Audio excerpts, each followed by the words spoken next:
it's the mother's father's is the predominant gene All driver. the parents. Oh, Go so on here. so Cindy's dad was Cuban? Pretty much. Okay. As long as it stays Which is the black case. here. Are we excited this morning? We are, Beth. You're excited with your smile. I am super excited. So yeah, so here now you're black here. What's the first case or the name? The first one We is haven't going to opened the- be, We need to open the meeting, and I'm waiting for them to. Oh, okay, gotcha. Tell me to go. If this thing's green right here, I'll just- Wait. We're good. You all right? We're rocking? Okay, we're opening the call to order the meeting of the Appraisal Review Board of the Aransas County Appraisal District. It is Thursday, May 27th, 2021, at 8:30 in the morning. We are opening this meeting for the purpose of hearing protests. Beth, what's the, okay, we have Patrice Flynn, she's gonna be on the phone. Case number 212, account 66997.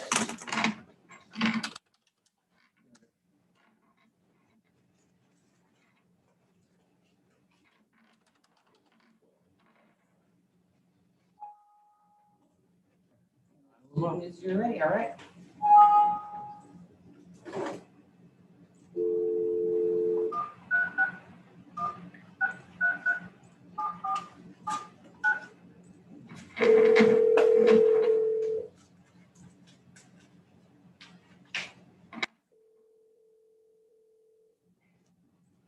Hello. Ms. Flynn, this is Charlie Powers at the Appraisal Review Board. How are you this morning? Oh, I'm fine, thank you. How are you doing? Pretty good. Can you hear me okay? Yes, can you hear me? Yes, ma'am. We're doing fine. We have some administrivia to go through before we get to the heart of the matter, so just bear with us. Okay, We're opening a hearing on case ID 2021-212, account 66997. This hearing is being recorded with the Appraisal Review Board that will be hearing your protest today. We do not work for the Appraisal District.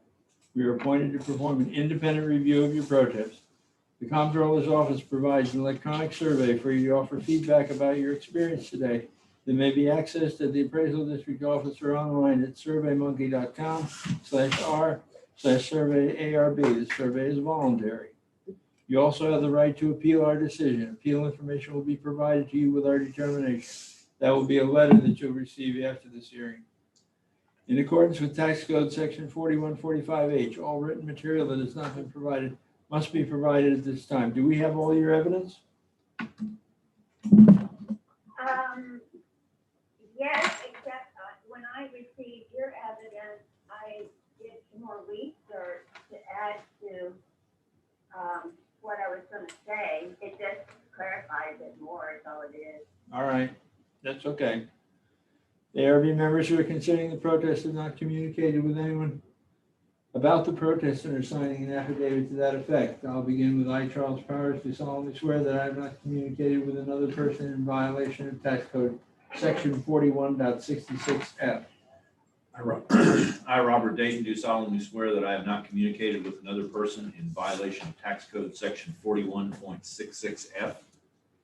I, Kathy Hoffman, do solemnly swear that I have not communicated with another person in violation of Tax Code Section 41.66.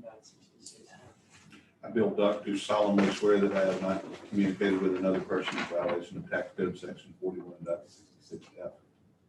I, Scott Waggart, do solemnly swear that I have not communicated with another person in violation of Tax Code Section 41.66F.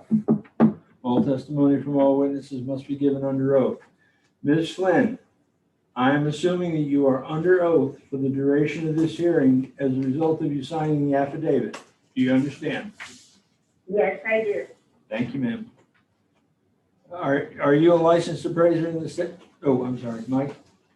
My name is Michael Soto. I do solemnly swear affirm the testimony you shall present to the Appraisal Review Board for the Aransas County Appraisal District is true and correct. I didn't get that last. It was just Mike swearing in. Oh, good, okay. Do you hold a Texas appraiser's license? Do I have an appraiser's license? Yeah. Yes, sir. Okay. No. Okay.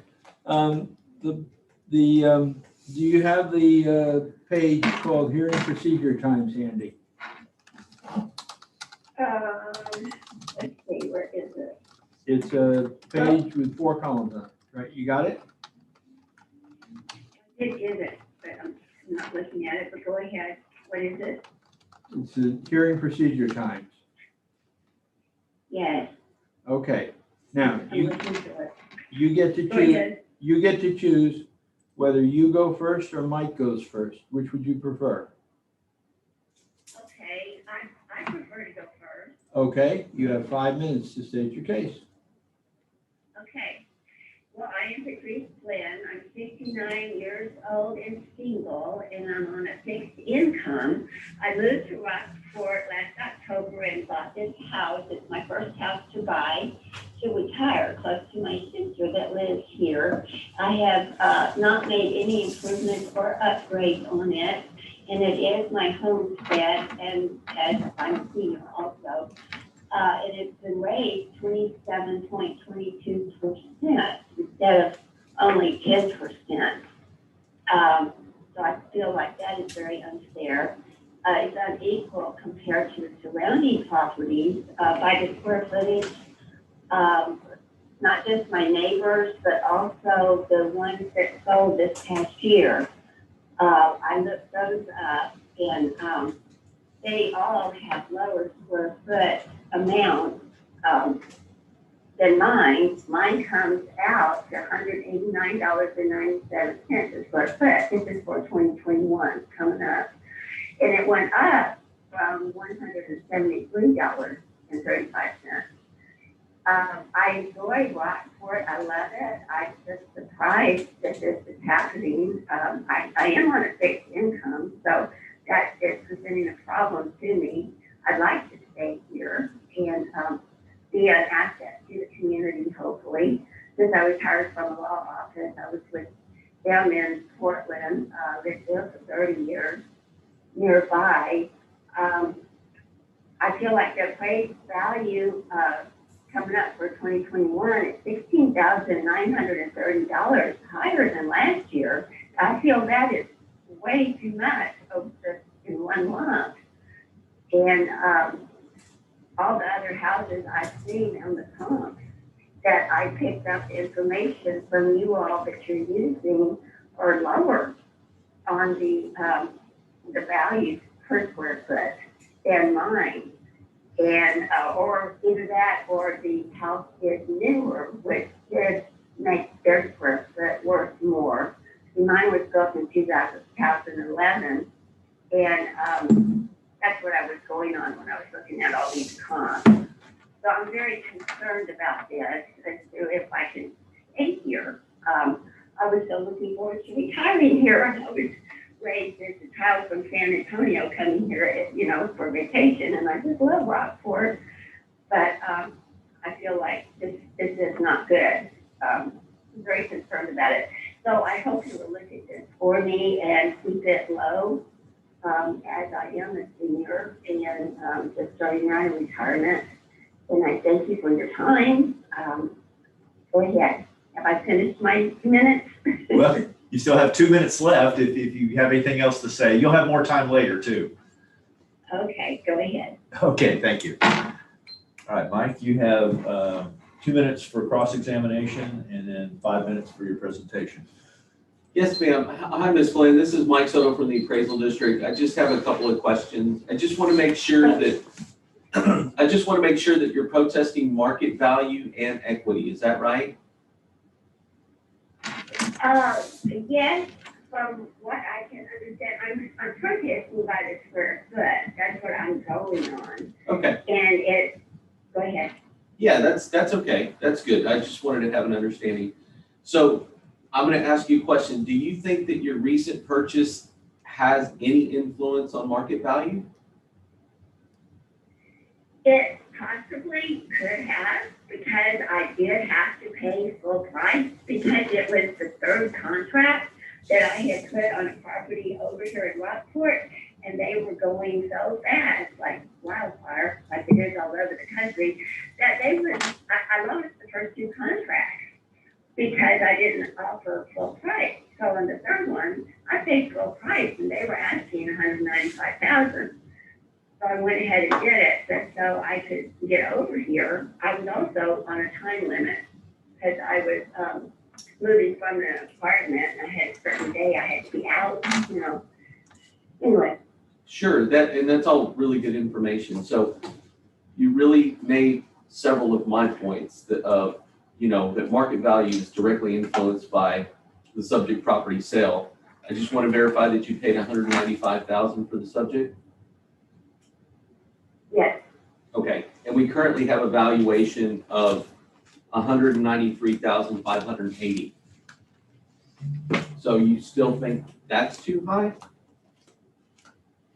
I do. I think I paid too much, but I was forced to do it. Okay. Market Okay, price. that's all I have. Okay, that's a fair, honest answer. So the burden of proof is on the district to prove market value. So not only did the subject property sell for $195,000, we currently have the value of $193,580. But she wasn't the only one. Captain's Bay, like she affirmed, she had 2 contracts that fell through because the market is hot right now. She paid $195,000, but she wasn't the only one. Let's go to the sales grid. This is of course the subject. There's no adjustments because it's the subject, 195,000. Oh, here on Breezy, this is 133 Breezy, this is 125 Breezy. This one sold for 215. 4FB, difference in square footage, that's adjusted right here. That gives you a rendered value of 222 when compared with the subject. You're looking at the effective ages, they're all in Captain's Bay. Go to next. 2 other sales, 179, 215. 4FB pluses, different effective ages, maybe some slightly different sizes. This one's actually smaller. This one's actually bigger. They give you rendered values down here. I've got 4 comps, of which one is the subject itself. We have 198,401, which supports the value that we have at 193 on the subject. So that takes care of market value. Is the sale for the subject relevant? Always relevant. It's one of many data points in this neighborhood. Moving on to equity, how are these things appraised? Meaning, is Mrs. Flynn's just enormously high where everybody else is low or vice versa? Well, let's take a look. This is 133 Breezy. It has a value of 193,580. This is 132 Breezy. This has a value of 181,040. There's slight difference in the lot size. You can see there's value there. Slight difference in the lot size, slight difference in the effective age, and a slight difference in the garage sizes and a little bit in the living area. They're almost identical in the living area. Here's another one at 196,090. Again, same classification, bigger than the subject.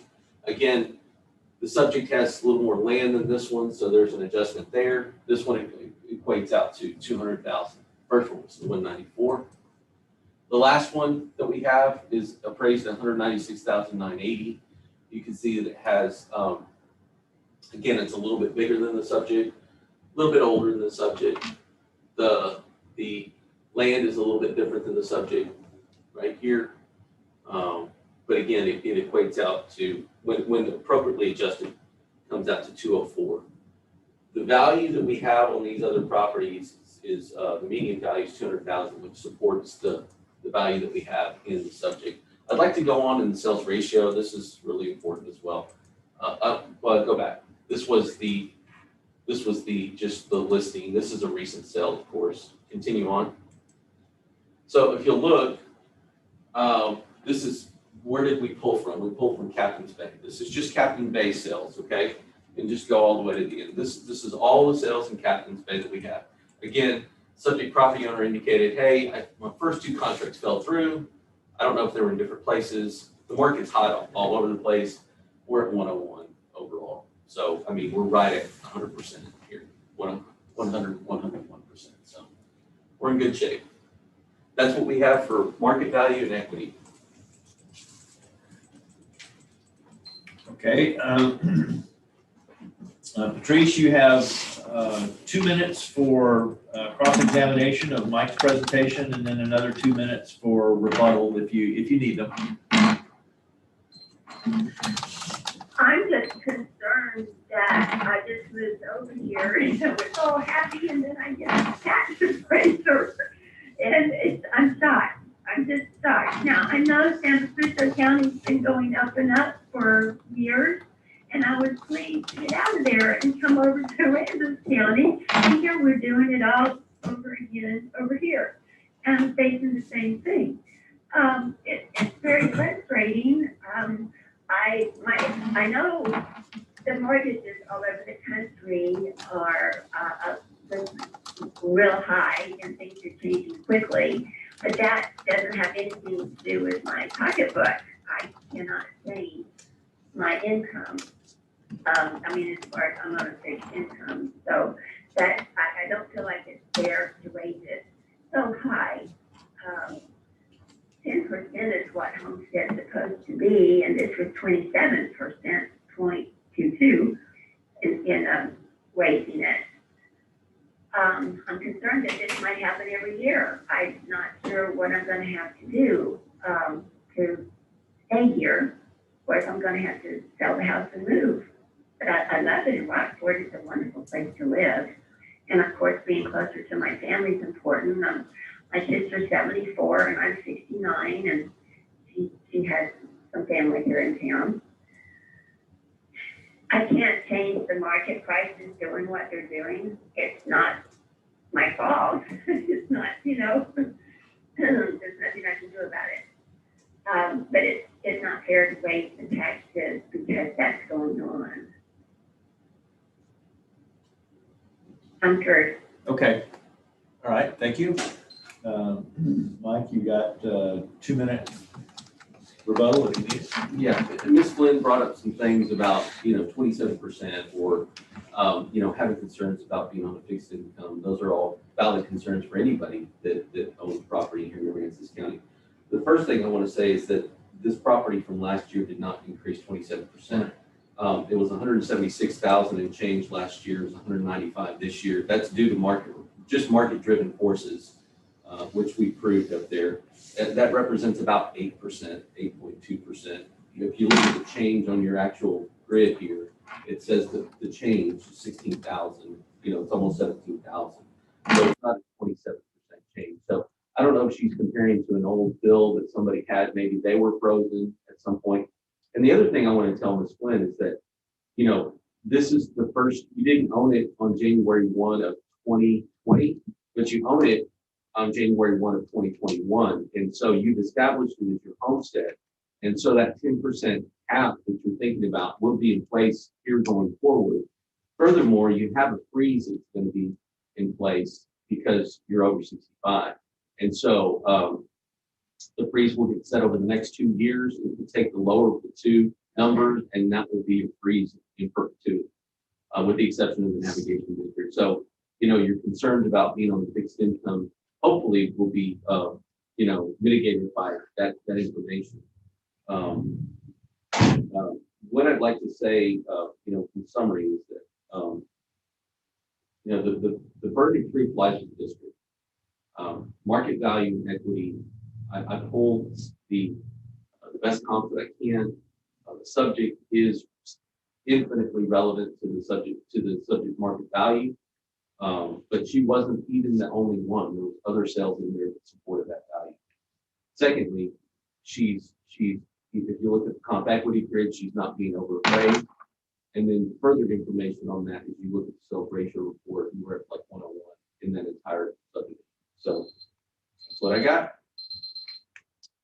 Okay. May I make a rebuttal? Yes, you have 1 minute for any final closing statements.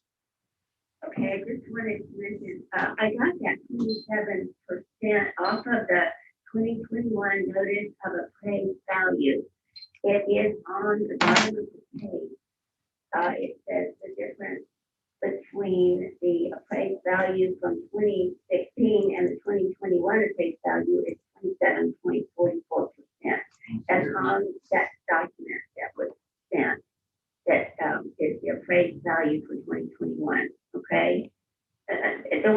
written on bill that it's got me upset for with, because it tells you what it might decrease to. That's where I got that 27%. Yeah, yes, ma'am. Thank you for that. Okay. It is on the document. Thank you for pointing out where that is. That's just a change from 2016, so that's a 5-year change. The last year's change was 8.2 that I calculated. But thank you for that. Thank you for clearing that up. Okay. All right, Mike, you got 1 minute? I think we've shown that market value is solid, and so the equity, the burden of proof lies with us, and we've shown what it is. Okay. So we have 5 minutes to deliberate, so if you'll hang on the line and bear with us. Okay. She paid more. Yeah. Unfortunately for her, it is what it is. And this increase is lower than the national average, even 8%. Huh? So the market is high. It is all. Oh, yeah. It's probably selling. And the point on the H65 freeze, I think will help, No? I agree. Okay. Motion. Okay, I'll make a motion. So on case ID 2021-212, account number 6697997, when considering Q1 incorrect appraised market value or Q2 appraisal ratio exceeding the median level of appraisal, the board is in agreement that the board moved that the appraised value of 193,580 remain. Okay. All in favor? Aye. Okay, thank you, Patrice. Okay, as long as it's gonna stay that way for a while. Yes, Y'all have a ma'am. good day. Thank you.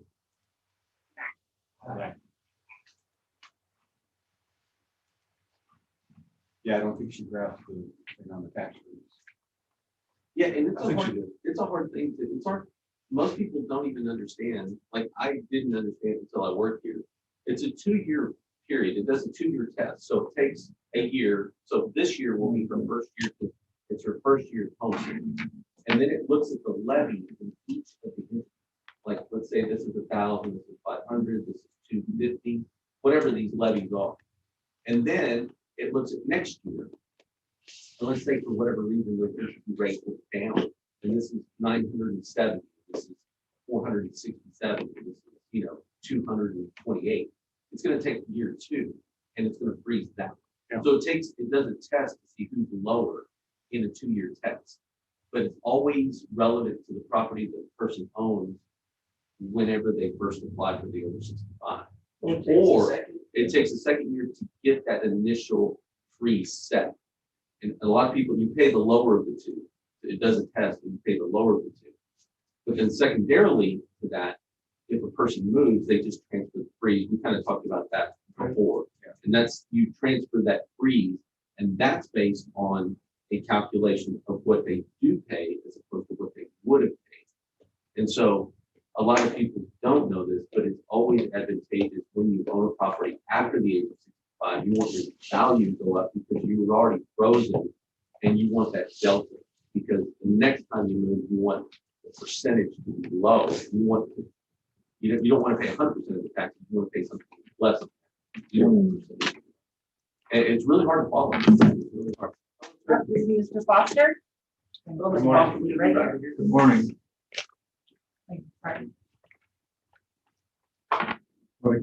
It's case number 320, ID 15656. And Mr. Foster, we're going to be right over here. This is your board right here. I represent the district. My name is Mike Soto. How are you doing there?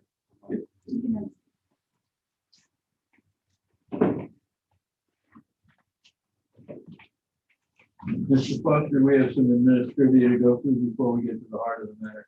Okay. Just bear with us for just a minute. Sure. We're opening hearing on case ID 2021-320, account 15656. This hearing is being recorded. We are the appraisal review board that will be hearing your protest today. We do not work for the appraisal district. At the end of the hearing, you may complete a survey regarding your experience. The survey may be completed using survey form and email to pcad.communications@pta.texas.gov or online at surveymonkey.com/r/survey-arb. Survey is voluntary, but we do appreciate if you take it. We want to hear the results, good or bad. You also have the right to appeal our decision. Appeal information will be provided to you with our determination. This will be a letter sent to you later after the hearing. In accordance with tax code section 4145H, all written material that has not been provided must be provided at this time. Do we have all your evidence? Yes, maybe scanned it. Very, yep, that's good. Thank you.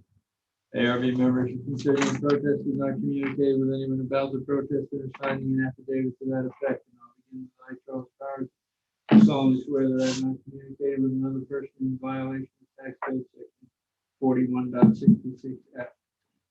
I, Robert David, do solemnly swear that I have not communicated with another person in violation of tax code section 41.66F. I, Kathy Hoffman, do solemnly swear that I have not communicated with a person in violation of tax code section 41.66F. I, Bill Duck, do solemnly swear that I have not communicated with another person in violation of tax code section 41.66F. I, Scott Waggart, do solemnly swear that I have not communicated with another person in violation of tax code section 41.66F. All testimony from all witnesses must be given under oath. Mr. Foster, there's an oath taped to the table over there. I, Kevin Foster, do solemnly swear or affirm that the testimony shall present to the appraisal review board is true and correct. Thank you, sir. Mike? Yes, my name is Michael Sutter. Do solemnly swear from the testimony shall present to the appraisal review board for the Aransas County District. Mr. Foster, are you a licensed appraiser? Yes, sir. Are you representing yourself here today? Yes, that's Appraiser? my personal copy. Okay. The piece of paper there above the oath has the procedure, the hearing procedure time on the table. Yeah, that one right there. There you go. It has the hearing procedure time. That's how we'll operate this hearing.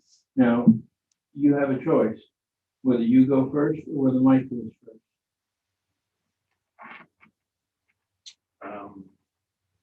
I guess I'll go first. Okay, very good. You have 5 minutes. Well, I summarized my protest on the sheet. I guess I'll have it there, the information that's submitted.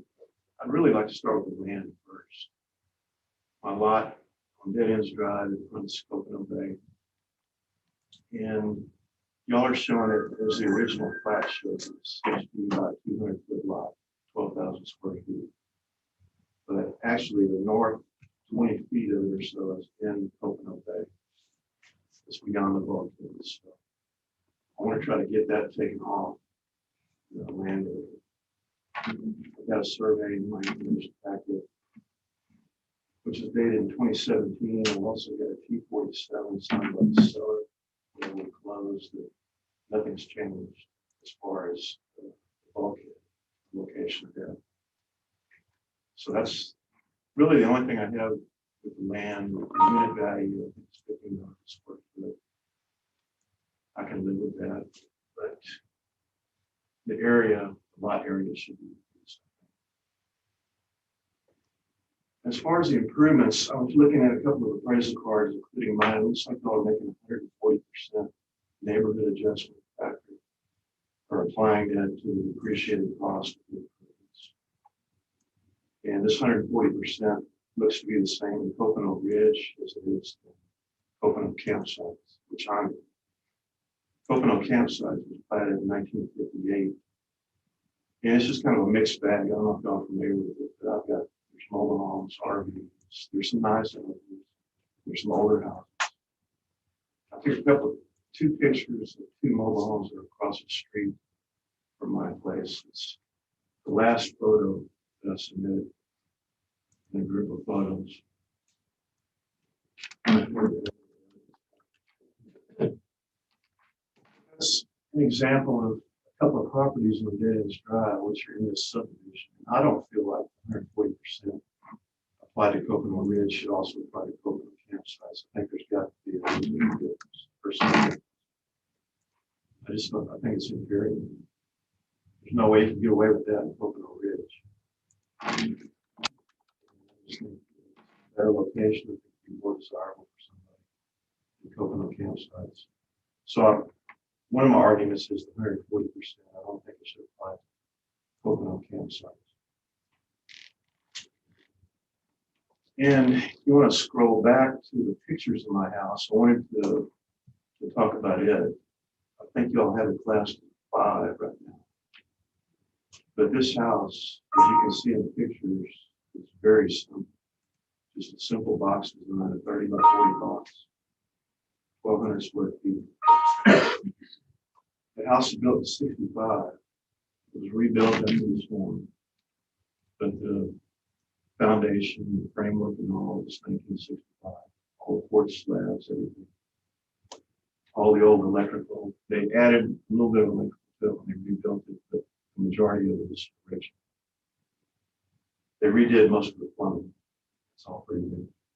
The new hardy board siding, new windows, of course, new roof. But to me, I don't know exactly what your criteria are for classing houses, but a 5 looks like it's what you're putting on Coconut Ridge houses. A lot of those. And I just think mine is inferior as far as class. You can see the roof design. It's got a 2 and 12 roof pitch. This kind of an old outmoded design, which was, I guess, fairly typical for the mid-60s. But if you were going to build something now, you would build it like that. The other thing I wanted to bring up is on my property, y'all are showing it as 99% good as far as the depreciation. I'm only taking out 1%. And I just think that there has to be a depreciation in the house. Like I say, the original framework, the skeleton, and all that.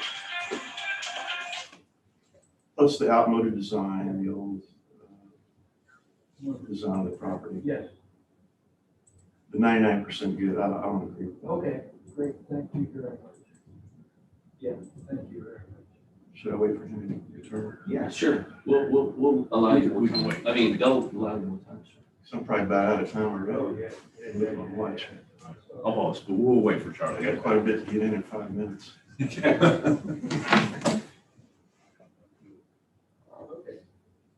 Thank you, sir. Used to serve on the ARB in Wilson County back in the 80s. We really didn't have a time limit. We just kind of let people talk. Try to stay on the schedule. Yeah. It was tough. Okay, please continue. Okay, so the 99% good, I'm arguing that. And the garage, which is a very simple garage, it's unfinished inside, exposed studs, wiring. Take some pictures of the inside of the garage. They built the new garage on the old slab, the original garage. Old slab. They didn't elevate it. It's basically the same elevation as the sidewalks that surround it.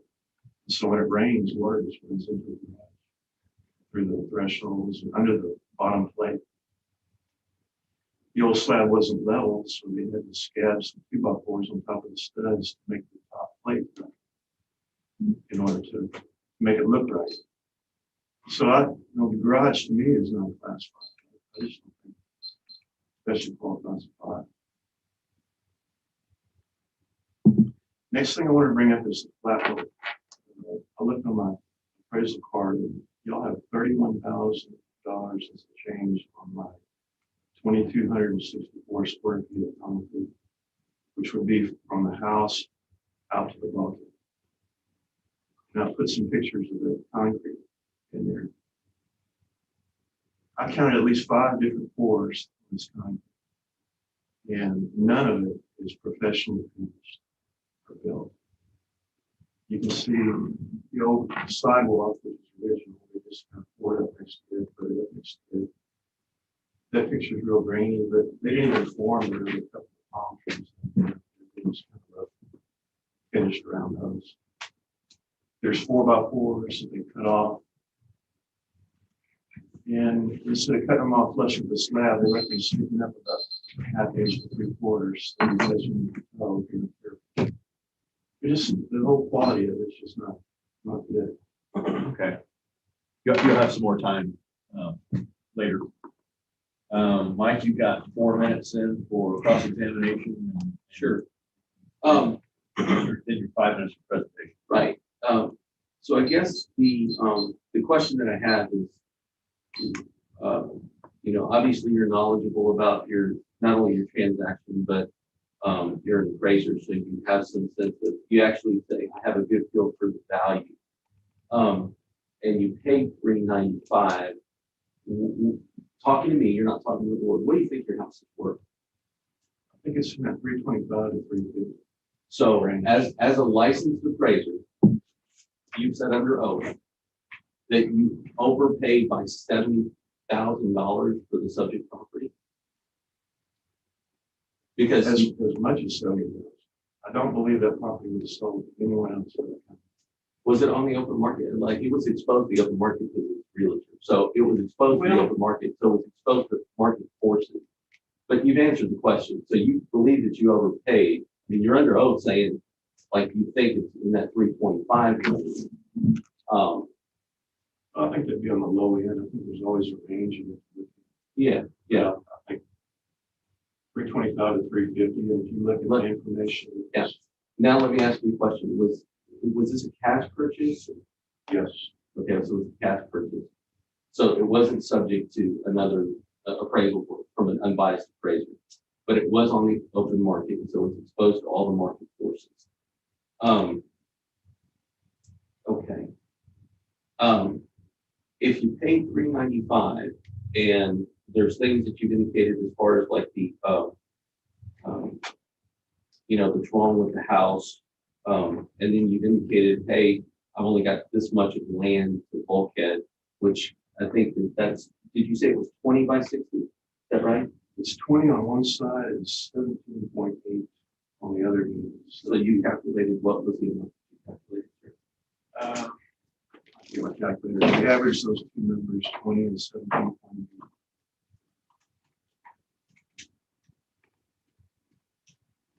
That's 18.9 times 60. 11,000. 1,134. So that times $15 a foot is what you're looking for.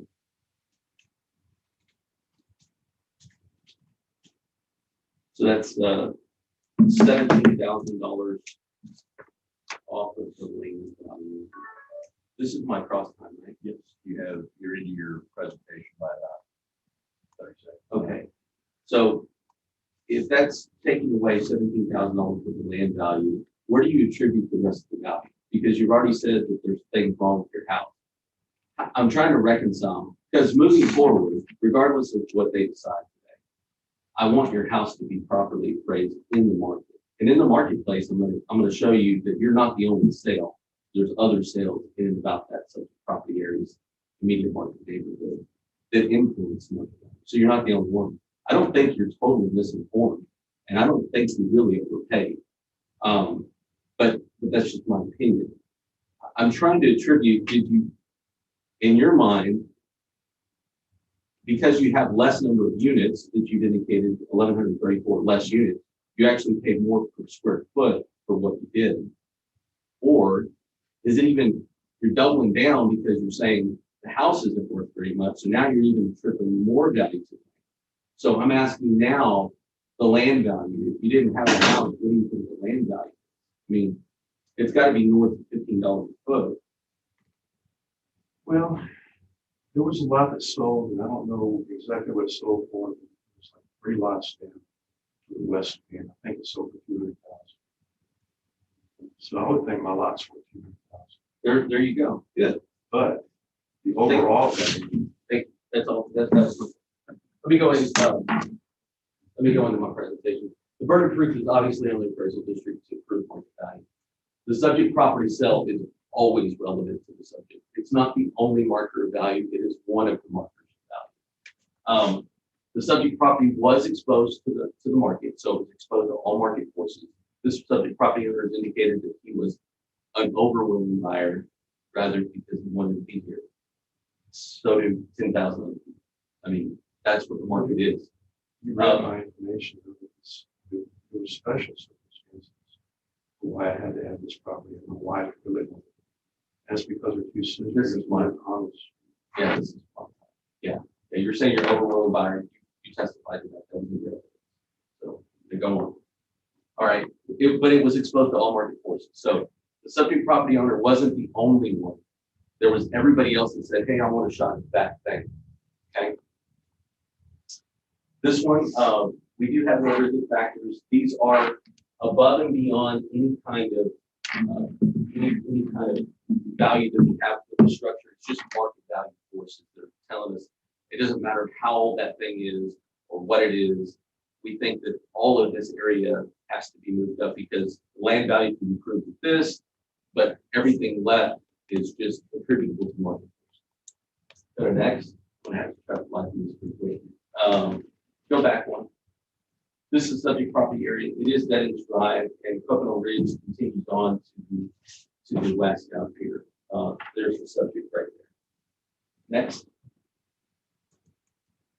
Okay, so the subject property obviously sold. I got 398, 970. I think the subject property owner indicated 305 in his other documentation. Another one on Coconut Ridge sold 370. You can look at the classification and the size of that structure as opposed to this structure, the effective age, you can look at the differences. The model comes out, I can't even see what that is. It's 40 something, I can't see. 404. I'm sorry, sir. 404 and change. The next one is on Linda Drive. It's on Coconut Ridge as well. Again, a 5FB plus, real similar size, real similar effective age. That's 430. That's a bigger house and that's a better class than the subject. This one's a better class than the subject. You can see all of the adjustments. So the subject property owner indicated that he thinks his lot's about 200,000. We're going to take value away from just it being the bulkhead, but the median value is indicated 417. The equity value would be supported, but I'll do that for time. Okay. So, Mr. Foster, you have 2 minutes for cross-examination and then 2 minutes for protester rebuttal. Okay, so 4 minutes. Well, as I understand, I can also protest that my value is high in relation to other properties, such that. Yes, you're also looking at equity value. Right. Yes. And I'm looking at my next door neighbor, 218 Dead Ends Drive, which. Is that in your evidence, sir? Yes. Okay, let's go back to his evidence.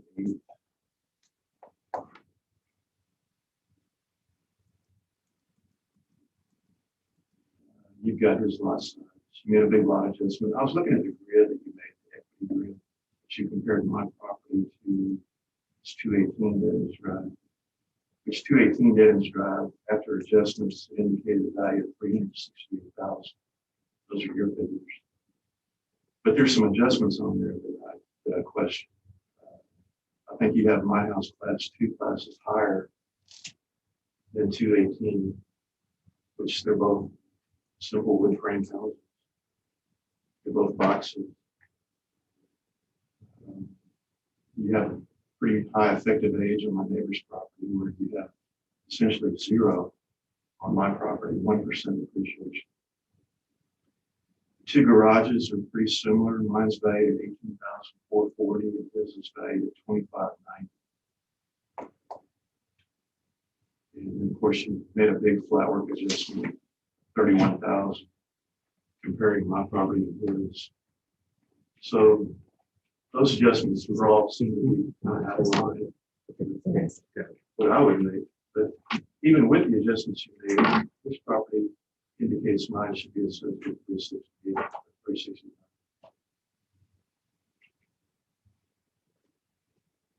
So I'd like to get back to the sales price. My wife and I started looking at this property in August of 2019. It's listed, I think, for $419. As far as I know, they didn't have any showings before my wife and I looked at it. We made an offer. We couldn't make a deal with the people. So that was August of 2019. We went away. I told my wife, I said, we can't buy the place. It's too much. So in May of 2020, which would be about 9 months later, we decided to revisit it. It's still on the market. The sellers had taken it off the market for a while, put it back on. But to me, my feel for those folks is they really didn't want to sell that property. If it's sold, that's okay. If they can get the money for it, they really want the money. Like I say, my wife, her two sisters, Carol and Joyce, already had places in 2014. So that's the only reason we would never want the place if we hadn't had family there. So I'm just trying to explain the 395. I'm an appraiser. I did quite a bit of research. I talked to a couple of realtors. One of them lives next door to me. So she told me, do not pay over 350. And that's Rebecca Back. She lives next door. And I had another realtor that told me, it's too much, but if you can get it for 350 or less, you're okay. And mainly because of the house. It's not that much house. 1,200 square foot, 2-bedroom house. Very simple. It's not like the newer houses that live in Coconut Ridge, which is like pictures of. And so I just feel like the 395. I know I paid a premium for this. And based on just on the fact that it was on the market for so long, I don't think there was that much interest in the price. So I really do feel like I paid a big premium. And I was willing to do it. My wife really wanted it. My two sons wanted it. It was close to family. It fit perfectly. And it does happen. People pay too much. Just like people pay below market sometimes. So. Okay, Mike, you got 2 minutes for rebuttal. Yeah, I'm going to finish up my equity and address some things. So on my equity grid, one of the ones that we focused on was the one that adjusts down to 369 effectively. There's others. I have to show you more than just that. So there are others. Here's another one on Coconut Ridge. It is, it looks like it's a 2-story rather than this is working group with a 1-story. And it is on the same street. That's the real good point on this point. Go to the next. Again, single story. This is 390 right here. This is kind of a split level over here. That's showing 465. Again, these are all in the 4 and 5s ranges as far as classification. This one's a little bit bigger over here. This one's about the same size. This is the 390. This is a single story right here. So this is showing 390. Not outside of the realm of what he paid for the subject property. My median equity is 406. What I will say is that the subject property owner said, hey, listen, you've got me for 18,000 or you got me for 12,000 square feet. And, there's 1,134 feet that are in the water. It doesn't change the deed. I mean, he's deeded out there. He just doesn't have land out there. And so, I mean, he has a point that people would be victorious on. I mean, 1,134 feet comes out to $15 a foot. So if you did that calculation, that comes out to 17,010. We currently have a value of 411,070 time or minus the 17,010. That comes to 394,060 right there.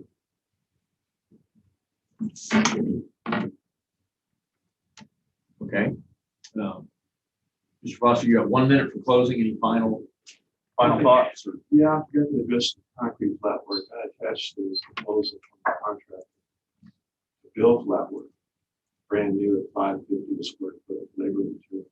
Y'all have 30 cents a square foot on this concrete, which translates to like $31,000. I don't see how it can be that much. Especially the way it's done, the way it's built, which is, like I said, it's 5 different floors, it's rough finished. So is this floor on top of that and make it all one surface? Your estimate there? No, that's to build new. Build a New flat. brand new. Right, that's to start out with just level ground Put and it build slab. Not like slab. And I've used this guy before, he's a good contractor. So the $13, I don't know where that comes from, because that's over double what it would cost. Hey, Mike, you got 1 minute for closing? Yeah, he just described the difference between the cost value and reaction to those things that were built or installed. I mean, we've looked at this concept many times. I'm going to affirm to the board what he said. He overpaid for the property. From a market value standpoint, I can support the value. From an equity standpoint, I can support the value. His best equity comp is showing 369 roughly. The value that we're coming down from on the just removing the land is going to take us to 394.06. Now, that's why they pay you the big bucks. You get to decide between the 394.060 and his best equity comp, 369, or anywhere in between. You know, is the market value exchange for 395 relevant? Yes. Did the subject property owner indicate that he overpaid? Yes. Do I think he overpaid? Yes. There you go. Is it our time? Yep, sorry. I have a problem with class and That was my question. this is not a class 5 by your definition That's of a 3 an FB. of an average home. 3 FB work. Well, I never got to this, but if you'd like me to address that. In my last picture, you can see that it's not it may not be a 5 from the outside of what he showed you. Go to the next. Next. Brand new in the inside. And I take it, you get to tell me what you think the value for it. You don't get to tell me how to Mr. Foster, I take it there was substantial rework on the outside of the house too after Harvey? Well, I didn't see that in Harvey, but my understanding was they pretty much took it down to the frame and rebuilt the siding and all. But the original frame was 65. Okay. And the porch slabs, all that stuff was original. But the house, I mean, it survived the storm. Okay. It's still straight. Right. Okay. Well, even from an equity standpoint, We have, we don't have to lower it some. The question is, do we want to lower it more for some of these other? I'm more inclined to go for 69, but or take into consideration more of the lands. Yeah. Charlie, what are you? I'm having a problem with the class and with the 140%. Yep. I mean, this So is, can you give in my show us a different classification of that? Change classification and see what they have. can we do that? We just want to see the price. We're not going to change the class. We're just going to look at what that means. Here's what you're doing. You're doing another appraisal. No, Yeah, you are. I'm Go to I'm looking at. go to a 4FB. Go to a 4FB plus. If you change it a whole class down.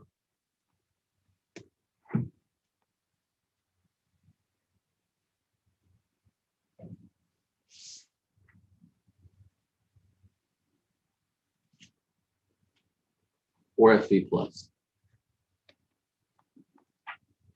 Recalculate. Go to, no, hang on, hang on. That is the cost basis. Get cancel. Go to summary, please.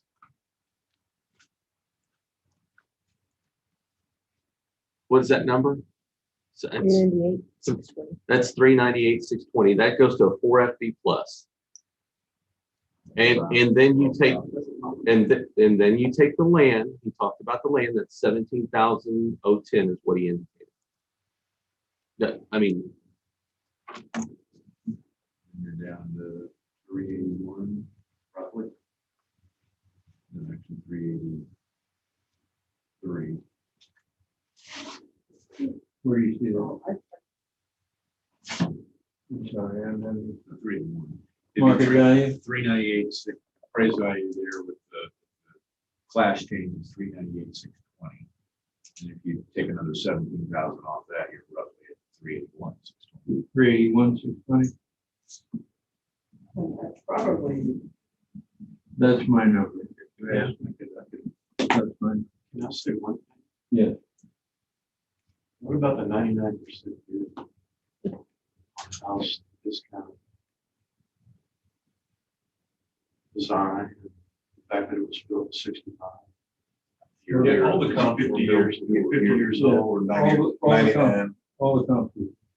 But your effective age was changed because of the extensive rework of the I house. realize the effective age is lower because of all the remodel. Still, I think there's got to be more than 1% appreciation. No, I don't see how you can just say I 1% don't- appreciation on a house built in 65. And it was rebuilt in 18, so it's 3 years old. So it's a rebuild. That's why it has less appreciation because it's kind of considered a newer house.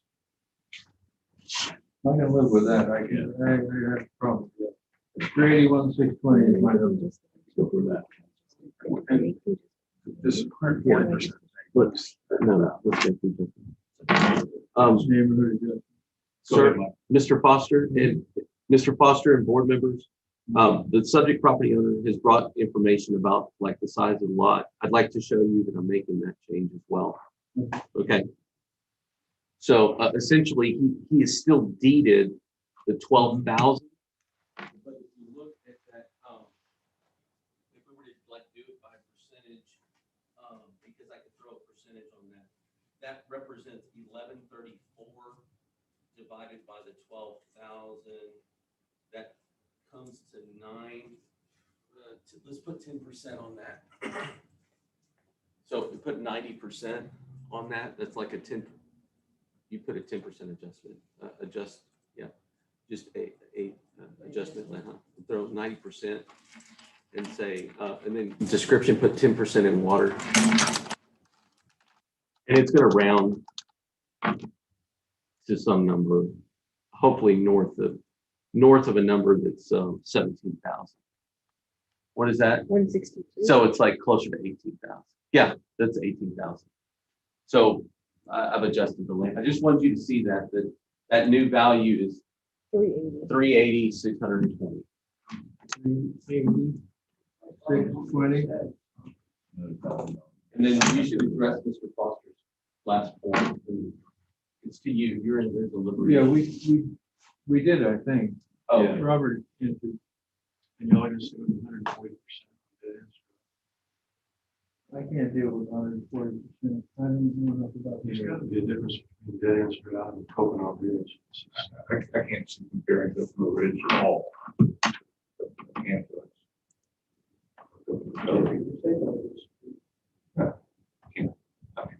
I live in Orange. Two separate neighborhoods. Yeah. Like one street. One is all new and the other. So it's dead ends drive. You get to it off Coconut Ridge, but it's its own subdivision, like I say, it was platted in 1958, the year I was Just born, one so it's street, old. isn't it? Yeah. Just one street, that ends road. yeah, but Yes. if I could say, like, I mean, because he's introducing, like one thing at a time for you. Just like if I were to say something, he would get to say something. This is what the market is telling us that it should be. Not just, we didn't just come up with 140%. Yeah, it actually is. On that street, the market is telling you. We have other sales on that street. The subject property owner has already testified that he thinks that the land itself is worth 200,000. And we're at 180 minus this 18,000. If you look at the And so what you have left is just improvements, and they're old, like the subject property owners indicated, unless they're renovated. So where's the market value to go? at 361. We're, yeah, I'm good with that. I'm good.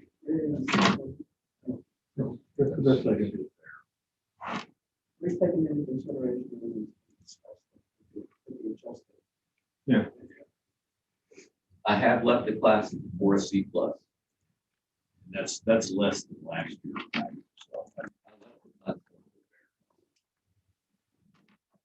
That's the.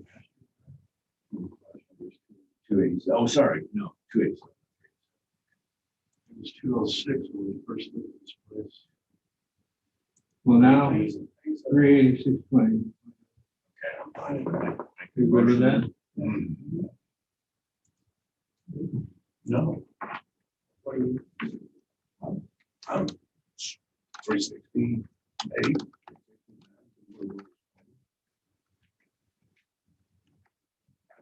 I just don't see, I don't see the value. That's comp, I don't see the value. isn't that 369? Yeah. That was your best comp, right? 369. That's really the only one I'll focus in on, because it's right next to us. That's comp. That was number 218. Yeah. 282. 218. So if we ask about that one, that was also a 3SS. And 368. Yeah, that's, yeah, 2 classes. Well, Yeah, so what drives that difference? the effective age, the videos. You want to look, do you want to look at that? Do you want to look at the grid? Yes, yes. Just, I'm just gonna say this out loud, Mr. Foster, you can correct me if I'm wrong. The difference between 380 and 368 is $12,000 on $160,000 property. You're talking about like, what, 1.5%. You're right there. It doesn't matter if you go this way or go that way. But the equity concrete, this is the one, this is the grid. I mean, Mr. Foster, you can jump in here anytime. I mean, you could look at the differences or the similarity. 1,200 to 1144, the 86 to 215. I mean, Mr. Foster's indicated that this was, to studs and rebuilt. So that's the change here. That's 15,000. It's not like a huge number. It's only $15,000 difference there. As far as the classification, there's a $30,000 classification difference there. But understand that this number is based off this. I've already gone down in class. So, they would be closer. This number would be obviously less. This number would be less. So. But aside from the age, what other things would motivate you to say that is a 3SS, is the 5, the 4? Well, it's a 4 FB. One is I don't know about the interior of this one. It's not a sale. It's a 3SS. I could look on econometry and kind of, this is a historical classification that we've had on this. You can look at it. Would you allow me? Okay. Yeah, for sure. The land adjustment, 19,920.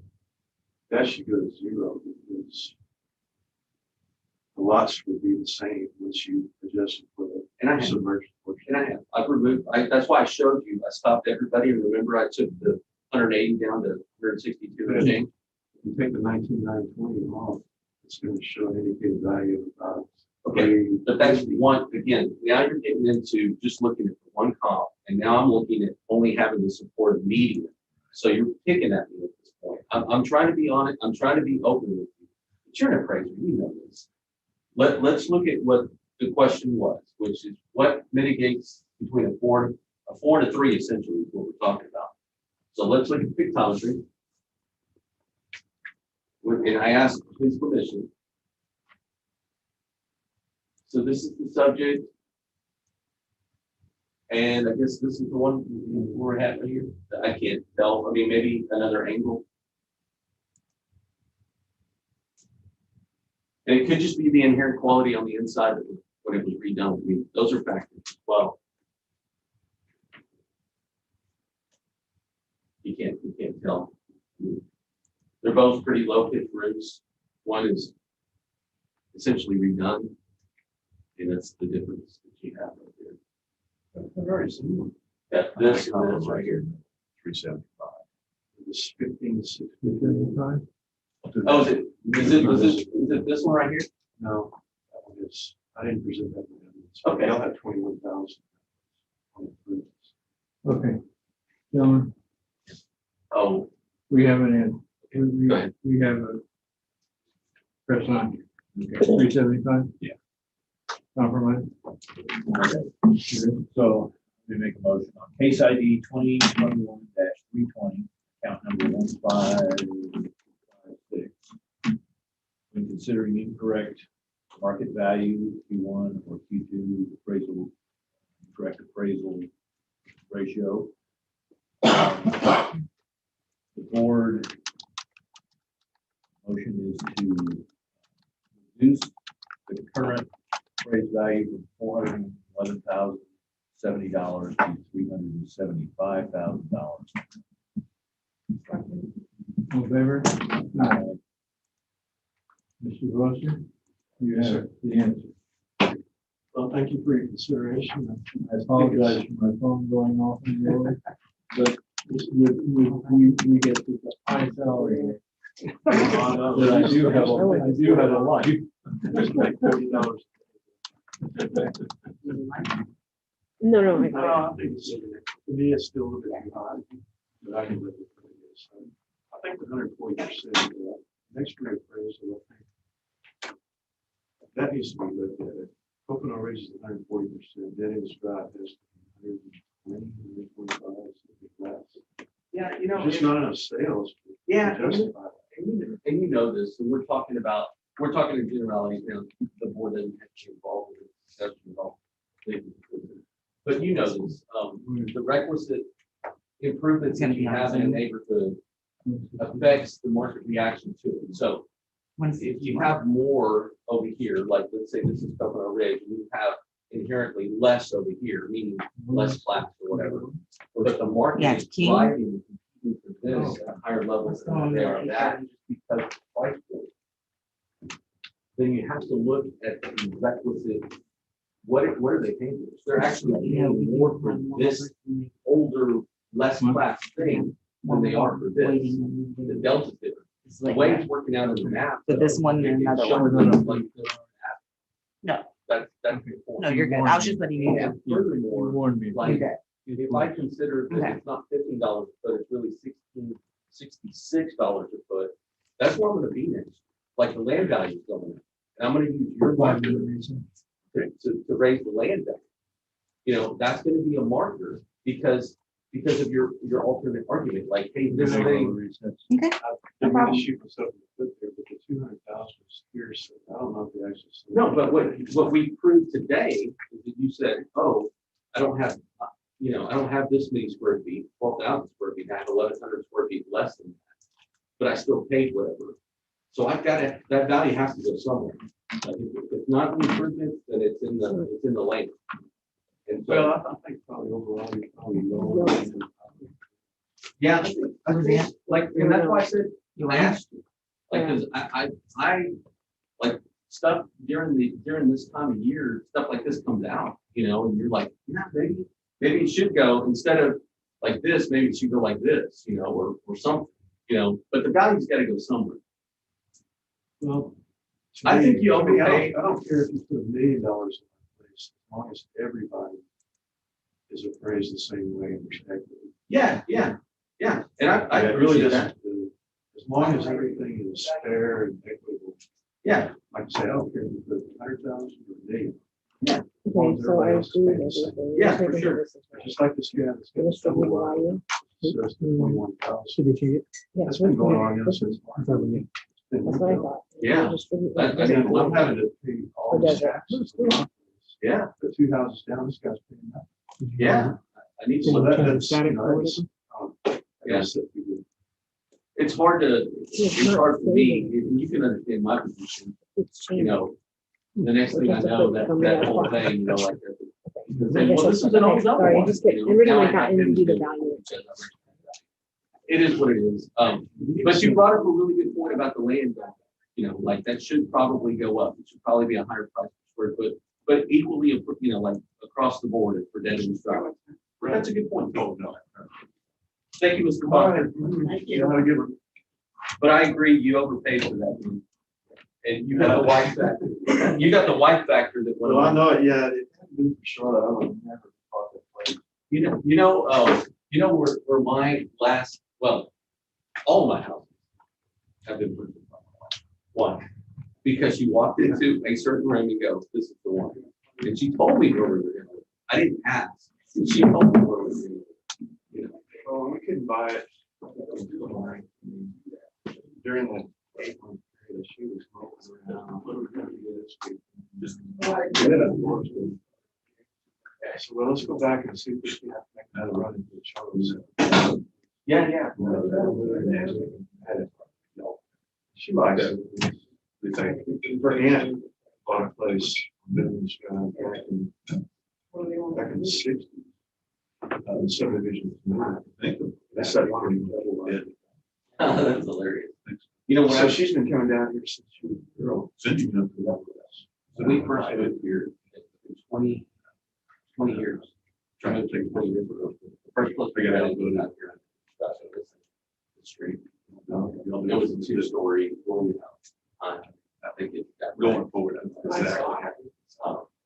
Yeah, of course. Yeah, the house that I'm in right now, as soon as I walked in and my wife saw the kitchen and the extended into the You know, tax repercussion. we can't afford, and I had the same thing, we can't afford.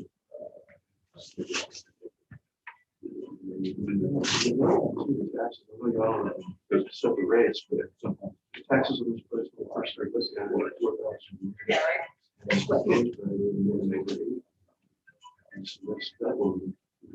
Did you say this is on Zoom? Yes, we have a Zoom right now. And that's the 161 for the case. Do you have somebody on? Zoom? Yes. We're ready. Mr. Foster, it was a pleasure talking to you. I hope so. Yeah. Yeah, that sounds good. Yeah, that'd be good. Okay, thanks, Thank Mr. you. Foster. Thank you, Mr. Foster. You got your way back? It's not too big of a building. Thank you. All right, we got case 161, it's King, he's on Zoom, waiting to come in. Ready? 161, 161. King is the last name. I get these paid. Is his name King? Is King Builders? Is his name King? I'm pretty, see, I think on the Zoom it says. We'll find out.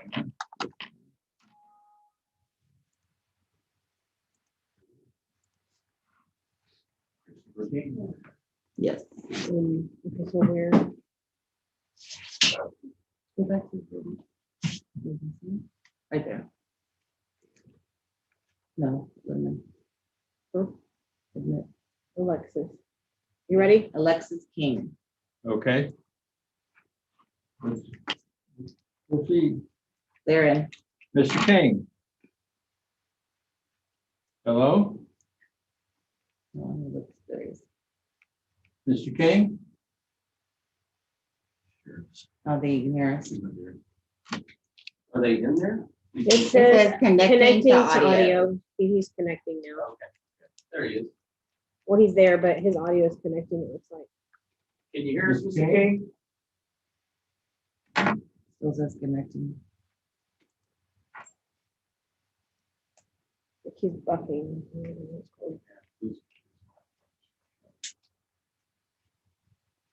Seem to turn the light on. We can't hear you. He's not looking at the screen. No, As soon as he turns around, when he looks at the screen, tell me so I can wave at him. Okay.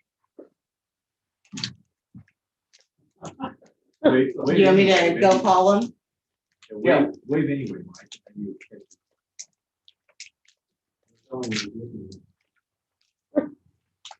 Just kidding. He's reading the paper.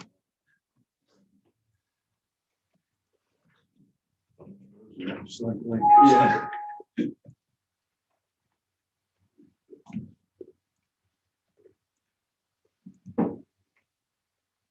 I don't think I was stating that in a fixed position like that. Yeah, for that long. You would, yeah, you would think you'd be looking up. Yeah. You get the seconds. How's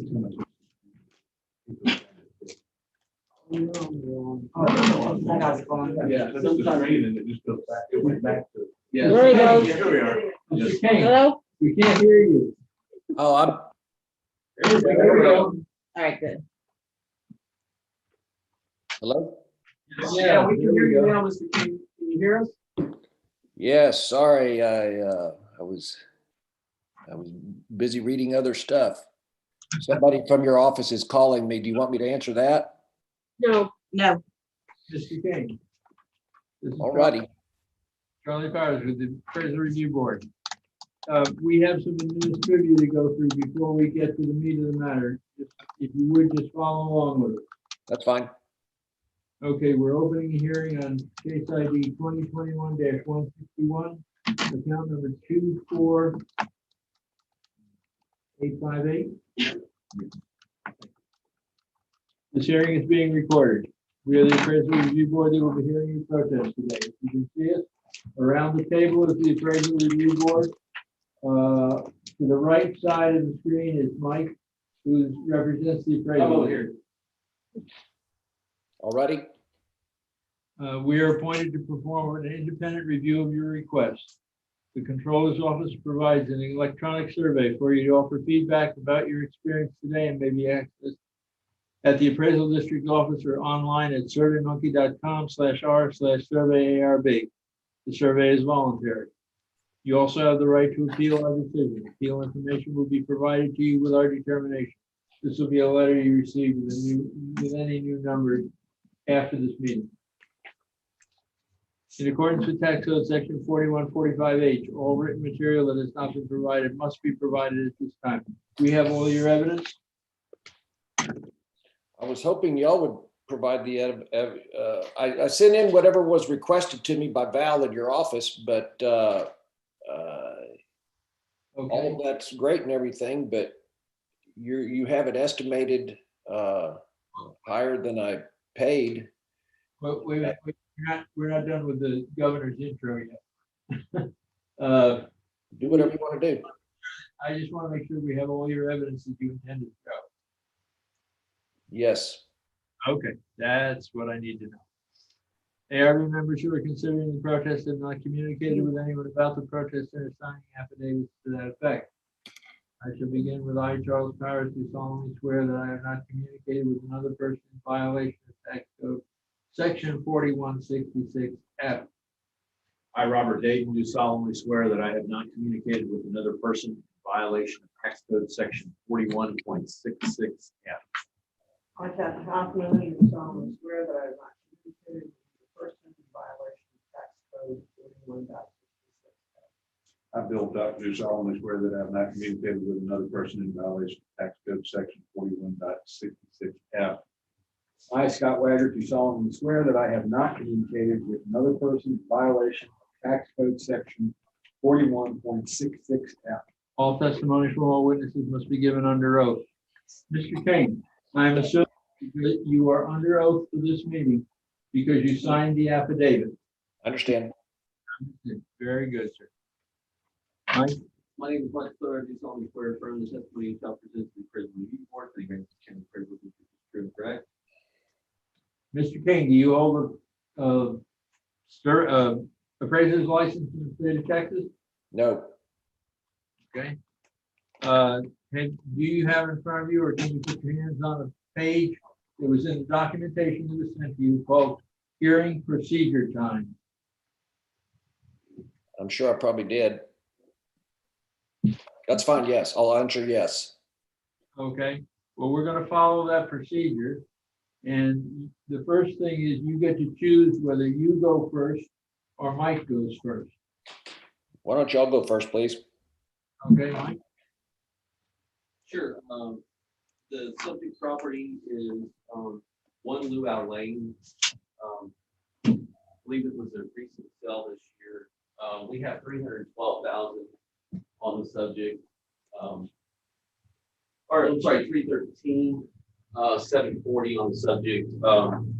We have a boat lift that's in question or may not exist. We don't have very much value on it, it's only $670.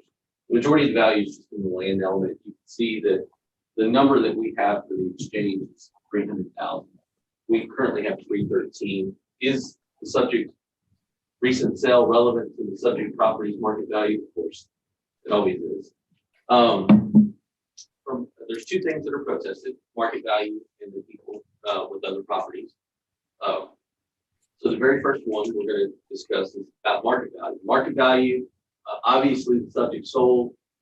The subject sell is at 300,000. It's 300,000. There's no adjustments because it is the subject.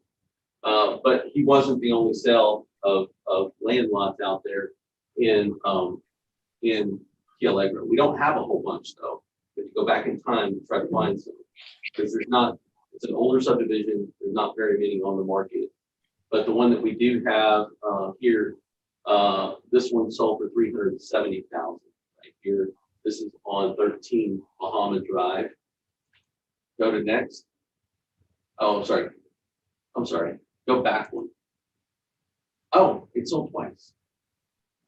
Okay, that's weird. This one sold for 370 and 519. Go to again. And then it sold again for 335 and 20. 335 and change. That's strange, but okay. 350. Yeah, 355. The prior one was more current. No, this is the more current sale. So this is the 355. 2020. The other one was a 19 sale. Yeah. I thought it was. Yeah, go back. I thought that was 2020. Yeah. Well, the subject was 13.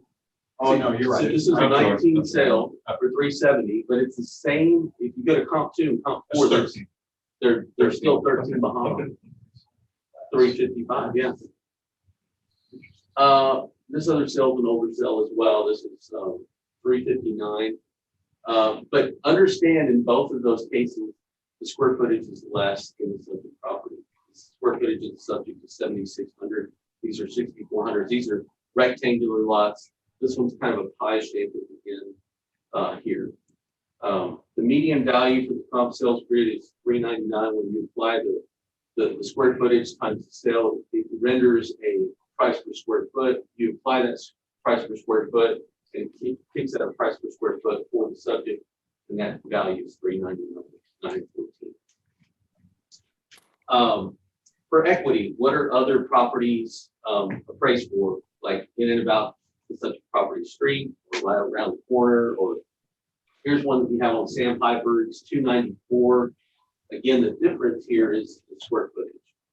Okay, this renders a value of 313 compared to the subject. This one's on the same street. Again, the only difference is the square footage, and it renders a value of 313. Again, it's just looking at we're trying to pull from the same land table, so it's going to have the same price per square foot. Again, Sandpiper, those are going to be on similar square footage prices. The 313 supports the 313, 740 that we have on it because it's the same land table, so it's the same. Having said that, the subject property is assessed at 313. Subject property sold for 330 or 300. It's always relevant, even though we can prove some older sales that are supporting a higher value of 399. It obviously didn't sell for 399. It sold for 300. So that's relevant as well. It's pretty straightforward. That's all I got. Okay, Mr. King, you have 2 minutes for cross-examination, and then you have 5 minutes to make your presentation. Okay, I'd like to just bring up some facts about the entire subject. First of all, the subject property, my lot, was on the market for approximately 450 days, about a year and a half, with no takers. And that it was listed at 317. So I think that that's very pertinent, how long it sat on the market with 0 buyers. Of course,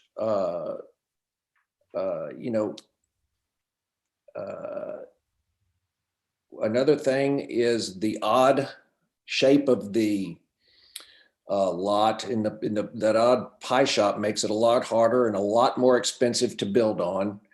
And because of the setbacks on all 4 sides, the canal and both sides in the street, there's only so many floor plans that can fit on that. Also, on a minor note, the little boat dock is non-existing. I've been there a few times and never seen anything. There's a little fillet table out there, and it has negative value. It's rotten. All of the concrete that was left, I guess there was a house on it before. There's there's other stuff there that I know you don't assign negative value to improvements, but it's just anyway. So lastly, there's no obviously no better comparison than the actual property. And at the very least, I think that the board should consider lowering it down to what was actually paid. And that's about it. Okay, thank you. Mike, and you've got 4 minutes for cross-examination and rebuttal. Just to verify, 300 is what was paid. That's our information. Yes? He's got good evidence. That's your evidence. That's the county's evidence. As well as mine, I guess. All right, what was the last thing you said, Mr. King? I said, well, even though I said it, y'all stated it at the beginning of your presentation. Yeah, but that's why I asked you under, like, we're all under oath. I just asked. Yeah. 300 is what you paid, and you verified what you did. That's good. Yes. That's all I got. I don't have anything else. Okay. And Mr. King, you have 2 minutes for rebuttal if you want them. My only rebuttal is that, there's obviously no better comp than the actual property. That should carry more weight than any comp that you can possibly come up with, even if it was on the same day. That's it. Okay.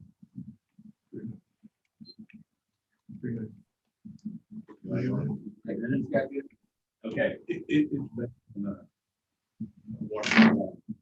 and, just take into consideration the size of the in relation to the That's what he cost. paid. That's what he What he paid. paid. That's the value of the property. Okay. 300 is.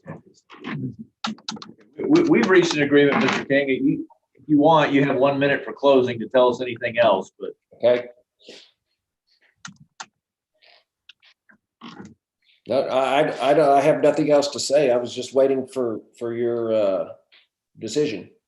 okay, all right. 300? Okay.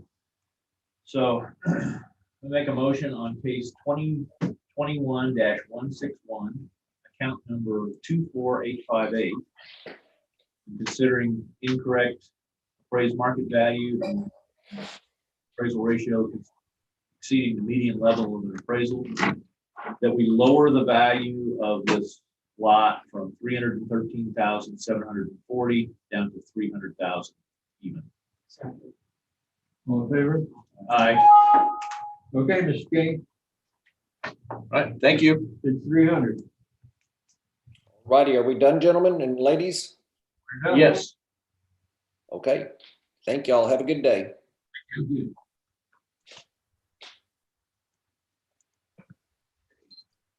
Where's, The next case is 232. Yeah, I think all four of the 830 showed, right? I think so, yeah. We still have the last one for 830, right, Val? Yes. This is gonna be case number 232. Yeah. Okay, we're gonna bring them back. Okay.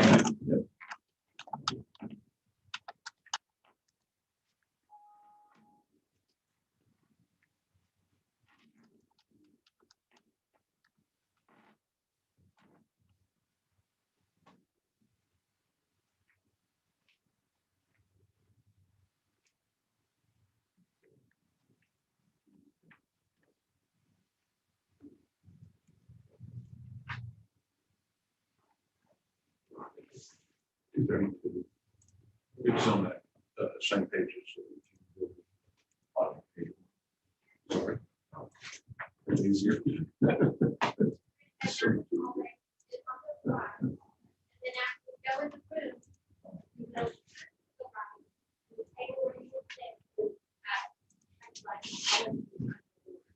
You'll see when we get there.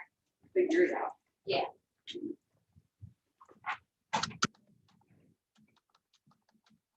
Okay, come on in. This is the ARB. This is Ms. Kane. good morning. Yes. Yes. You can do it either way. Yeah.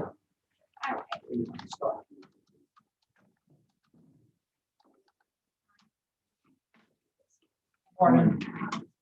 Good morning.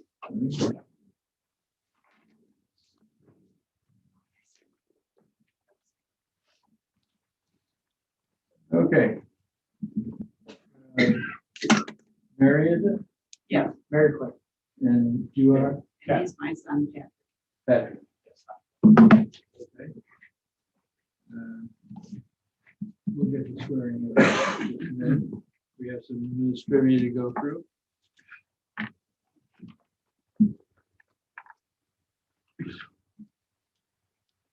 We're opening a hearing on case ID 2021-232, account 59672. This hearing is being recorded. With the appraisal review board will be hearing your protest today. The board is at the table here, around the table.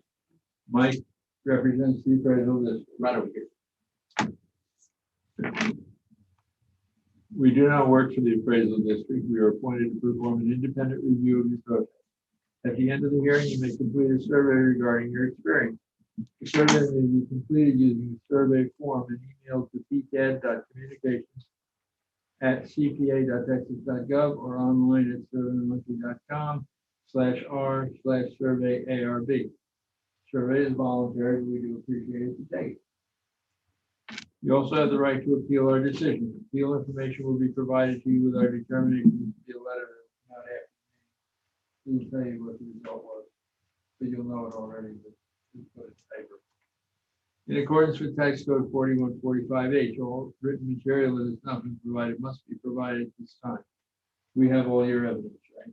Correct. Okay, it's important because you can't introduce something in the middle of the hearing, something new, okay?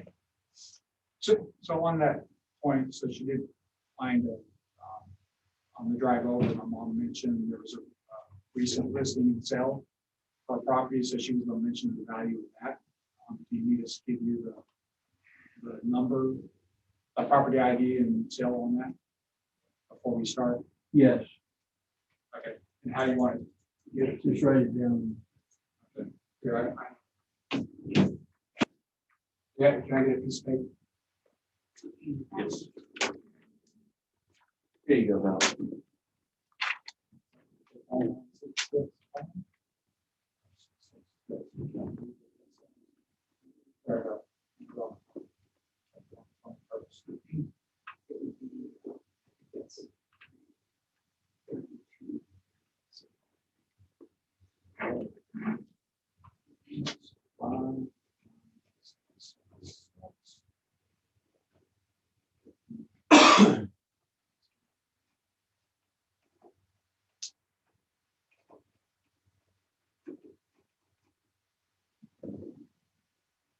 you say? Great. I think it's 31. Or 32, might be 32. It says right, I don't know.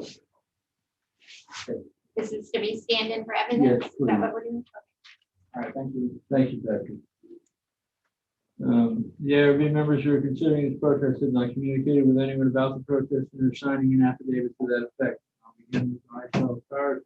Do solemnly swear that I have not communicated with another person in violation of tax code section 4166F. I, Robert Dayton, do solemnly swear that I have not communicated with another person in violation of tax code section 41.66F. Excuse me, I, Captain Hoffman, do solemnly swear that I have not communicated with a person in violation of tax code 41.66. Bill Duck, do solemnly swear that I have not communicated with another person in violation of tax code section 41.66F. I, Scott Waggart, do solemnly swear that I have not communicated with another person in violation of tax code section 41.66F. All testimony from all witnesses must be given under oath. You have on your table there the oath that you need to take, and you both need, I assume you both can speak frankly at time. So you both need to read it. I, Patrick King, do solemnly swear or affirm that the testimony I shall present to the appraisal review board is true and correct. I, Mary Claire King, do solemnly swear or affirm that the testimony I will present to the appraisal review board is true and correct. Mike?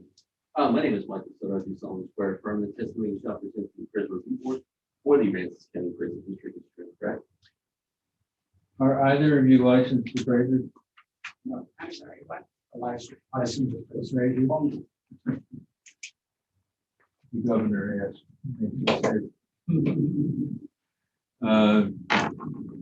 There's a sheet of paper there that has the hearing procedure times on it. That's how we're going to operate the hearing. And you all get to choose whether you go first or Mike goes first. Well, let Mr. Sutherland. Okay. Mike? Yeah, that's good. The subject property is in Heron's Roost. And currently, it sold back in 2015 for $299,000. We're in 2021. We have a value of $318,540. The subject is currently under homestead number 65. It's currently assessed at 302. So you're seeing an influence of a cap. You know that this is one we don't have these very often where you see that. It's not in anything in relation to market value. Market value that we're attesting to is $318,540. It is in Heron's Roost. The two things under protest are market value and equity. The burden of proof lies with the district to prove both market value. On the sales comparison approach, that's what we're going to do. Oh, go back one. This is just showing you where this is in relation. This is the subject property right here in Heron's Roost. It's more towards the east side of the subject, maybe some, the east side of the subject. Here are some sales in the subject property owners area. This is an area just like a lot of places in Rockport that you had some activity. The activity in the market is up. These are the sales that are indicated. This one is on 63 Primrose. It's kind of in the, I think that's in the back part of the area. I can find all of these in relation to the subject if you're interested. They're adjusted above the land. It's like you can tell that this one is towards the front, or when I say front, it's towards the bay, and therefore those have historically gone for more. You can actually see that because these are actually bigger in size, but they're less in value because the market reacts to them differently. So there's an adjustment here for later. Most of the houses in and about Heron's Roost are going to be in that 5+ range. We'll go back one, Jackie. Comp number 1 sold for $311. Comp number 2 sold for $343. When in comparison with the subject property in both the effective age and the class and the size of this subject property, they appraise out to 304 and 346 respectively. Go to next. The next one is 34 Primrose. This is closer to the subject, and you can see that by the difference in the land value. You see how the land is like 5,500 as opposed to 6,000, but the land value is similar. So this is going to be closer to the subject. This one sold for $339. This is closer to the subject. In relation to the subject, this one actually sold, it's newer from an effective age standpoint, but it's smaller than the subject. So there's some differences that go on there. When you look at the 339, this appraises out to 19 and change. It's a pretty good comp here. The median value that we have for those properties that we can support the value of 318, 540 that we have on the subject is 319 and change. So the market value is supported here. Moving on to equity. This is the second thing under protest. Again, the Vernon Fertilizer District. These are not necessarily sales or just other properties in Harrisburg. How are they appraised? Subject is 318, 63. This is further back. This is 331. 35, that's kind of close to the subject as far as, and you can tell because of the land. See the land? 75 to 71, minor difference there. Again, that was appraised at 333. That comes out to 322 when you compare it with the subject for all the factors, effective age, size, classification, whatever. Again, this is, I think this might be right next door to the subject, 337 or 37 Primrose. That one's assessed at 330. When compared with the subject, renders the value at 310. The median value for all of those, which is what I have to report and support for the subject property, is 322, 256. It supports the value of 318. Moving forward in the sales ratio report, one, you can see that this is the Heron's Roost area. These are the sales, go to the end, and one back, and we're right at 100%, 101. So that's the support for the subject property. I don't have anything further. Okay. Do you want the lights on, ma'am, sir?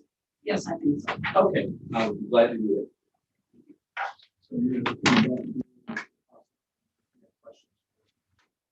2 minutes for questions and 5 minutes for your presentation. Well, what we're talking about, what Mike is talking about is sales. And I'm not really interested in sales. I'm going to be selling my house. I get to stay there a while. And so what only thing that I'm really interested in is land value. So can we ask you on your comp 2, which is on your equity grid? Because, Mike, you did say that was pretty close to a fair comparison. But if you look at the land square footage and value, right? So you got, their lots, double the size, or close to the same value. So can you explain that? Yeah, you're right. You're 36 or 38 Primrose Circle, the 35 Primrose Circle. We'll look at the land square footage and then the value. It could be further back. Is it further to the west? I can look at that. Is that what you're asking? It's just around the circle. I mean, it's not far. So you're asking me to determine why there's a difference? Why is there a difference in value? Yeah, so, Yeah, so it's just, we're gonna combine our 2. Sure, that sounds great. Can we put our evidence up and then you can see on the This screen. is their meeting. I'm trying to answer your question. So Okay. do you want me to finish answering your question or? Please, go ahead. Okay, so pull up the pictometry. And I guess 35, you said it's around the corner here. What, go back to the equity grid, please. Yes. I need the number. Here it is, 59669. So it's over here. Right. Really where the dividing line, all of these right here and these in here, I think this is the dividing line somewhere here. They got people confused of the bay. Anything back in here, they're not going to have views of the bay. You said 669? Right. Yeah, this one's kind of like an angular thing right here, rather than a shorter one over here. So there's a difference in size for sure. It's primarily either the view or the economy of scale kind of thing. Yeah, for sure. Okay. I can go into the table if you want me to answer it further, or you can go into your edit. Yeah, I think we show it in our Okay, sure. And that's really, so I'll speak for my mom just real quick. Her thing is trying to understand land valuation. She's not protesting the value of the improvement. She's concerned about the value of the land because it's going to apply like 83%. And it doesn't, her price per square foot land doesn't make sense compared to. So we'll go ahead with our, so if you put our evidence. Okay, so what I'm talking about. Do you want the lights back on? Yeah, they turn them off. Okay, so as Pat said, the only thing that I'm concerned about is why my land is valued at so much an acre. I mean, a square foot. These are land values per square foot. So I am the little lot right down there that's outlined in red. And I'm a small lot, and I back up within just a few feet of the fence that is between me and the RV park.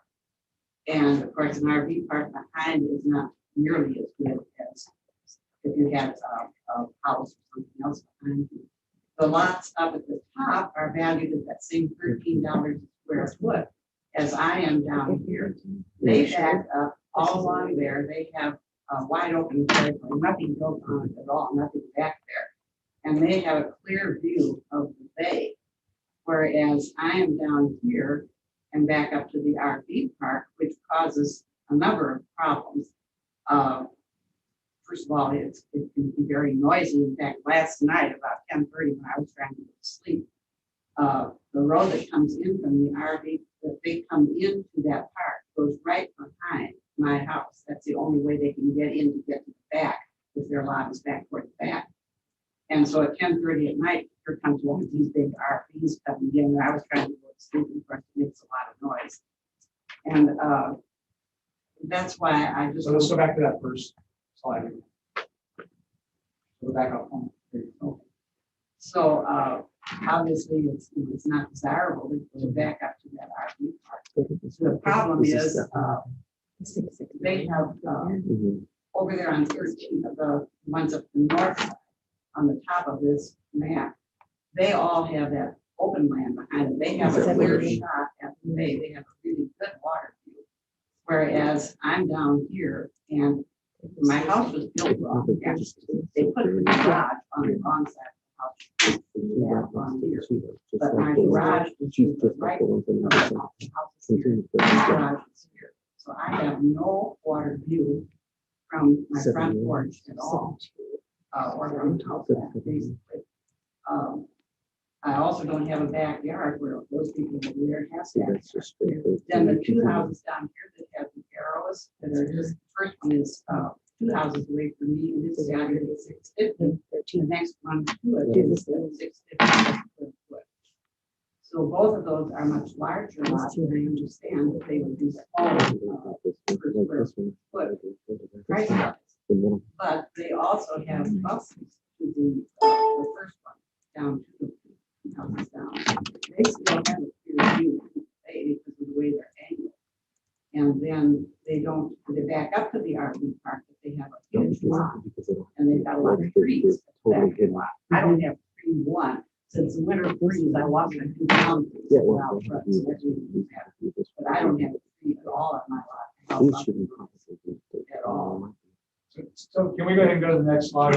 So just in the interest of time, you can see that road where the RVs are, and she has a road right there. Right, where the people on the other side have open space. Let's go to the next slide. That's the size of her backyard. Yeah, that's a view out my back door. So that fits. So it's maybe 6 to 8 feet at maximum.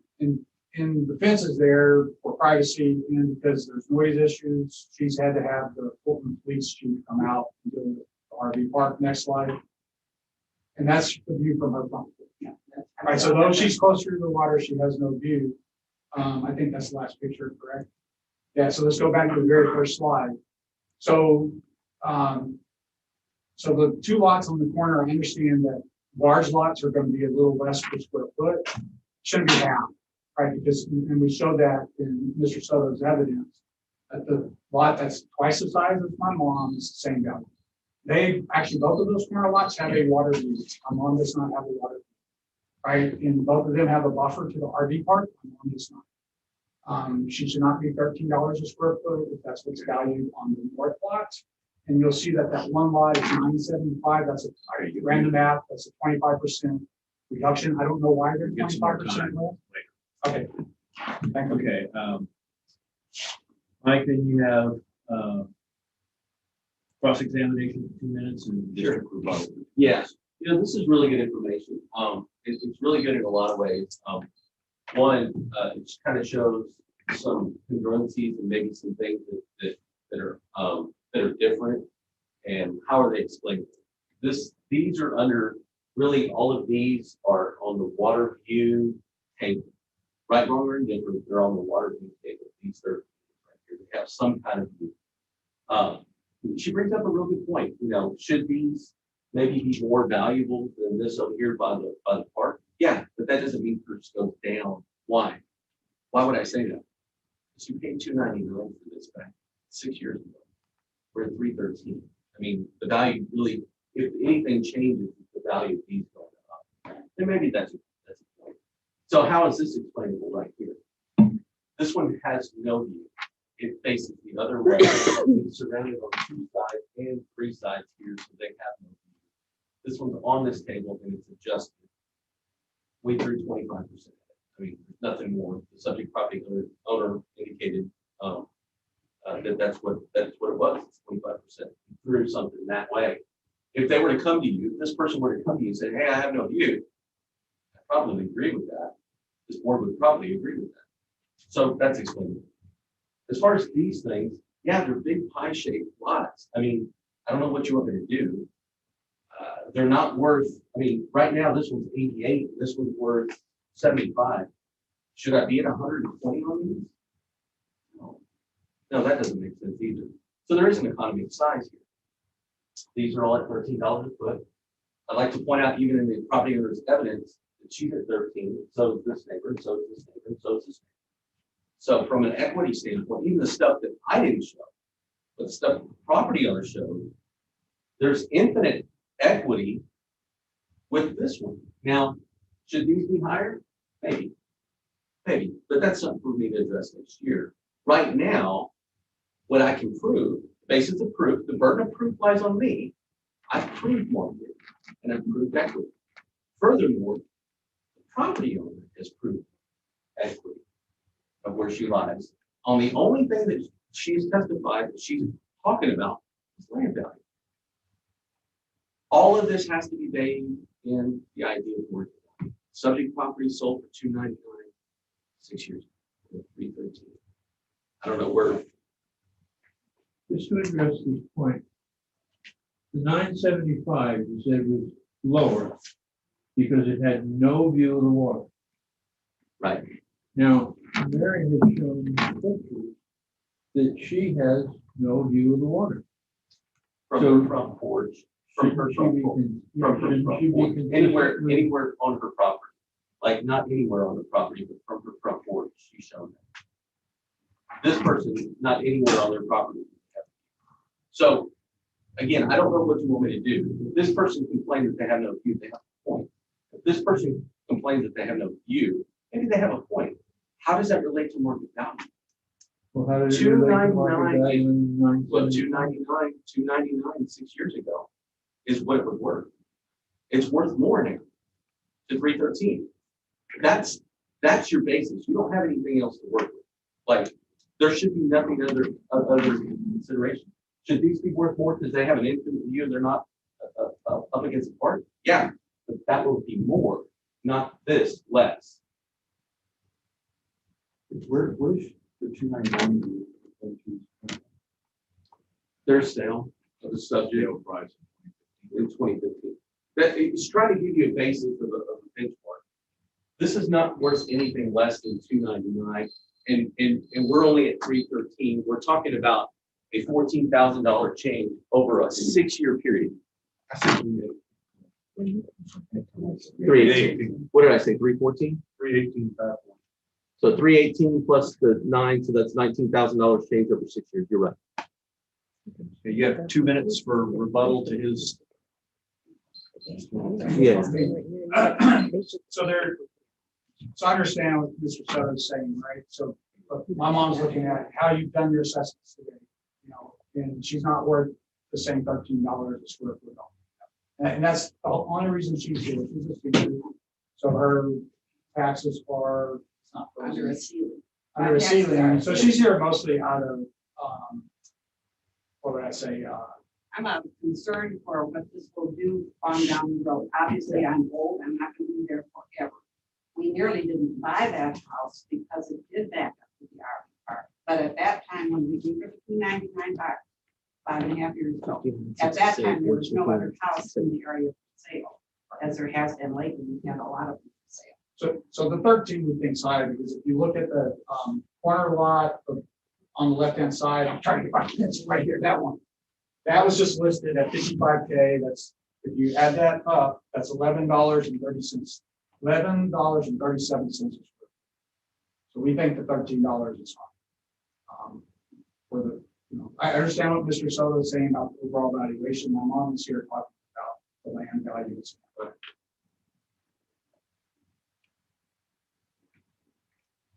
Okay. Jack, you can pull my evidence. Do you have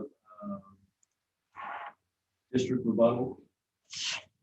Okay, in my evidence, like what is this worth? Like in the grand scheme of things, you're showing maybe some areas that we can work on. Areas to the north. I was talking to the north. Areas to the north that maybe we could work on. Is there a view? Is there really a view? What we're here to talk about is there's two things that influence us: market value. Let's establish market value. Comp number 3, sold for $331.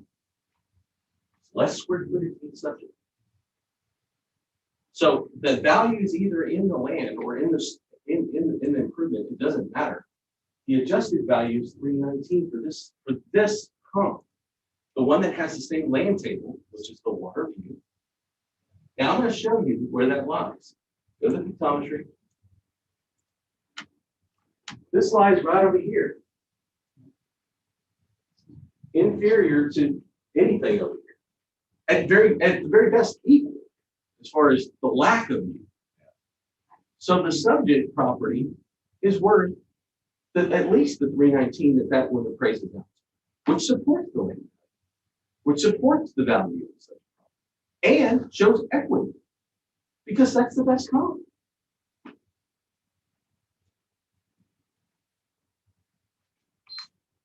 Okay.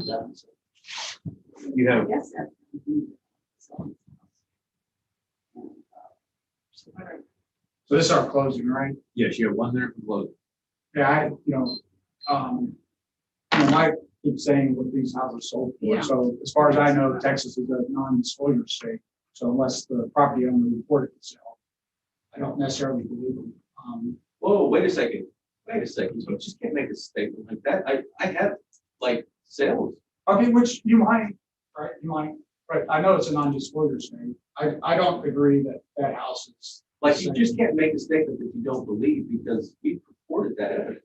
I've sworn to that. That you know the sales price? These are from disclosures and or sales. I mean, they're Or sales. So, I mean, because we don't necessarily, all right, so let's just ignore the statement. okay. Thank you very much. You're sending. You can add the time that I rebutted that. No, well, we don't really need much time to close. They're not, the lot that was in the middle at 975 a square foot does not abut a RV park. This other lot does not abut an RV park. Right, so there is a value degradation. There should be no confusion on that, right? The lot is worth less, the house is worth less because it backs up the market. Okay, Mike, you got a minute? All I would say is that if it's less, the subject property owner knew that it was up to RV park that she purchased the property. She was exposed to all market forces. She was not appraised at market value. In the previous years, from the time of the sale, she was lower than that value.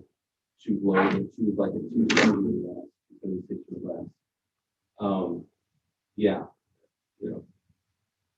she's up against the RV park. She knew that when she bought it. I don't know what to say. The difference in price between that is $299 as opposed to $3. I have evidence that supports it. There you go. Okay.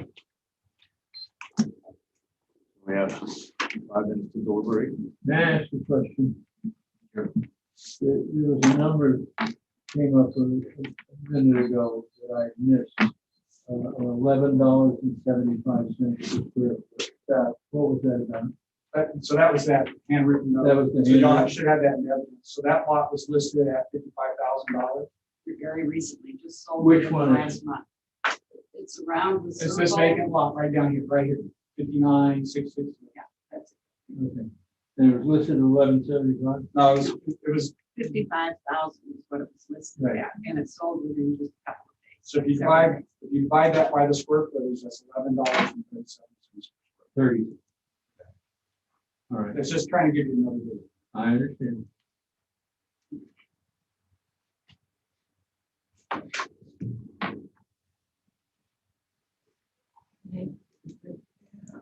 Guess I'm, go ahead. The thing that always confuses me on this, on the block here is, yeah, the district shows sales and equity comps. I guess I don't have information that would justify or back up why it increased 83% year to year. Because it was 39,070 in 2020 and 71,540. That's, I'm sure there's always an explanation. Just that seems. Did the land in just the whole neighborhood change? I can, 13. I can show, yeah, in answer to that question, I can show you the land table, what it was last year, the price per square foot. So if you go to the subject, answering a question directed at me by the ARB. Go to the property, this is the subject property, and go to the 20, so go ahead and pull it up right now. It's market value. You can see that it's $13 a foot. Now, close that and go to roll history.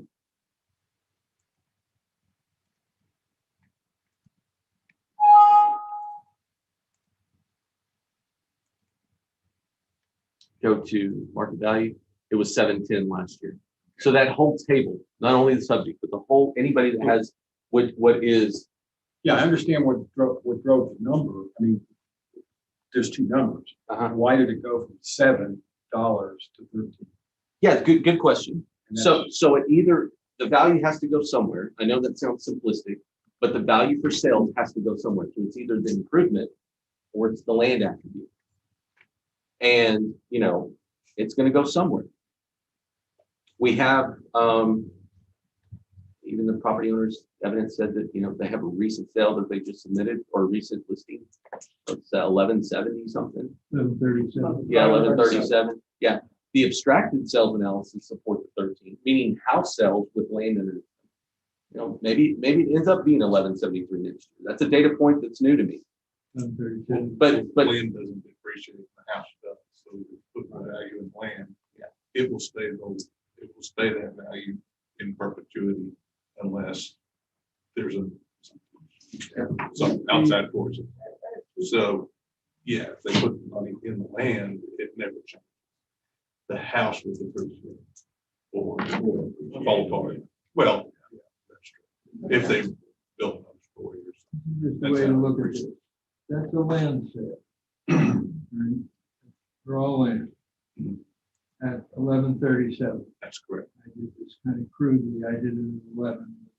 We'll do it over again.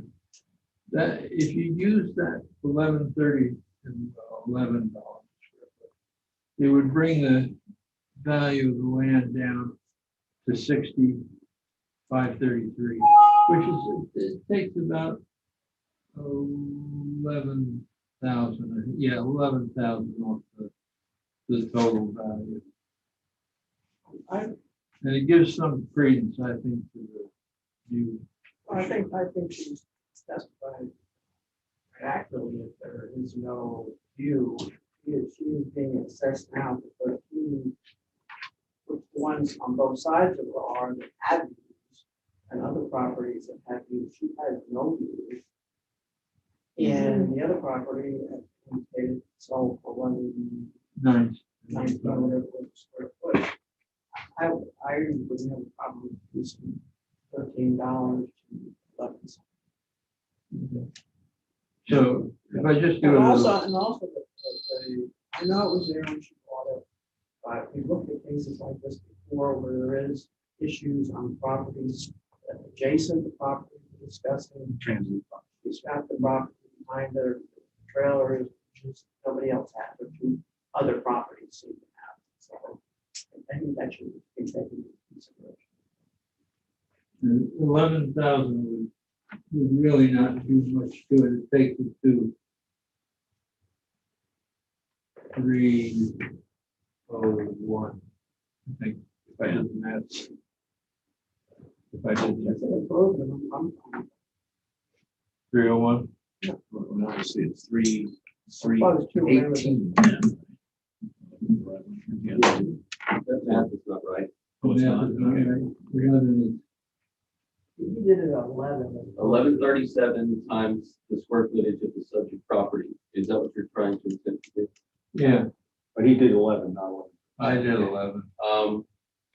Respectfully, this is a handwritten list. It's handwritten on a list piece of paper. At the very least, go to 1137. I mean, please. Yeah. Okay. All right, so that would be 62,500. I agree with that number. Right, that's 5,503 square feet. I agree with that So number. what's the total?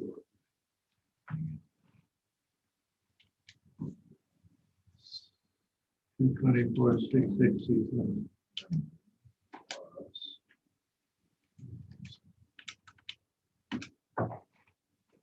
309, 560. Okay. You're not. Oh, That's yeah. that's bringing the property down. to Right. Good with that. Okay. Okay. You all right? Okay. Okay, I'm so not, but nobody else. You don't get it wrong. Yeah, Sorry, Mike. I get to fix it next year. I get to fix it all. I will, I'll fix it. okay. Well, so- that, Mike, that's actually why she's here, right? Because it's about being equitable across. That's it. So on case ID 2021-232, property ID 59672, considering incorrect appraised market value and appraisal ratio exceeding the median level of appraisal, we're going to lower the appraised value from 318,540 down to 309,500. All in favor? Aye. Done. Thank you. All right, thank you Appreciate it. very much. The next one we have is an in-person, the 10 o'clock docket is case 256.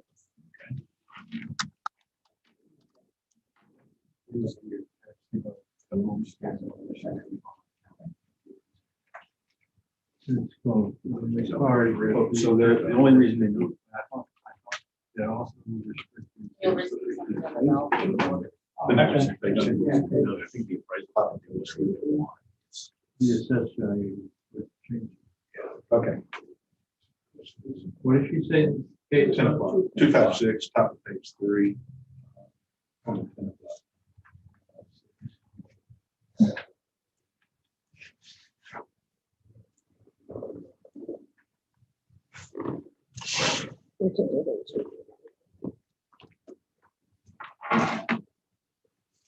Can you repeat that one more time? I'm sorry. What case number? 256, top of page 3. I got it. Thank you. Now, Jennifer. This is Mr. Gonzalez. How you gonna do? Oh, Mr. Gonzalez, how are you? Well, hopefully when you leave, we'll be doing. You sit over here? Yes, sir. Let's see.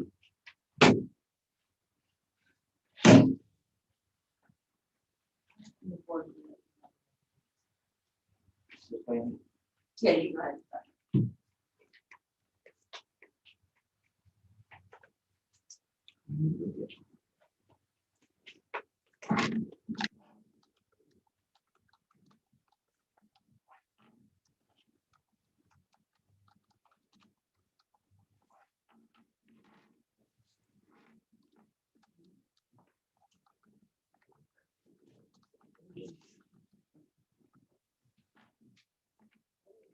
And no, no long money.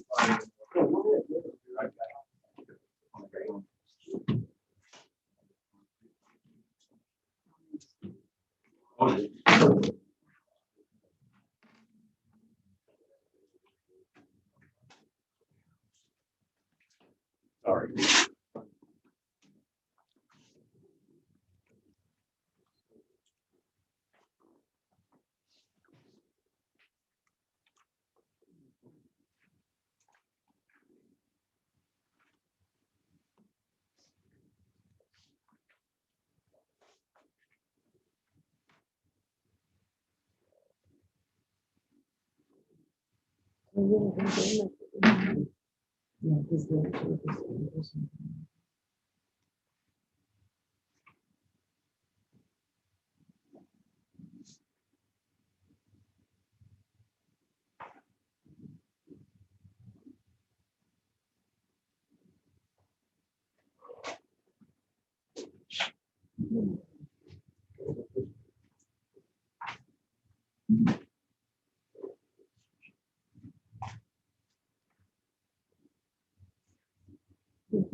So this is a 10 o'clock docket, case. 2021-256.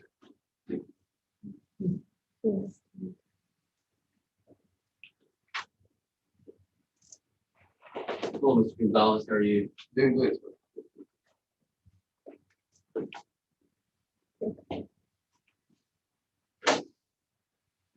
Charlie.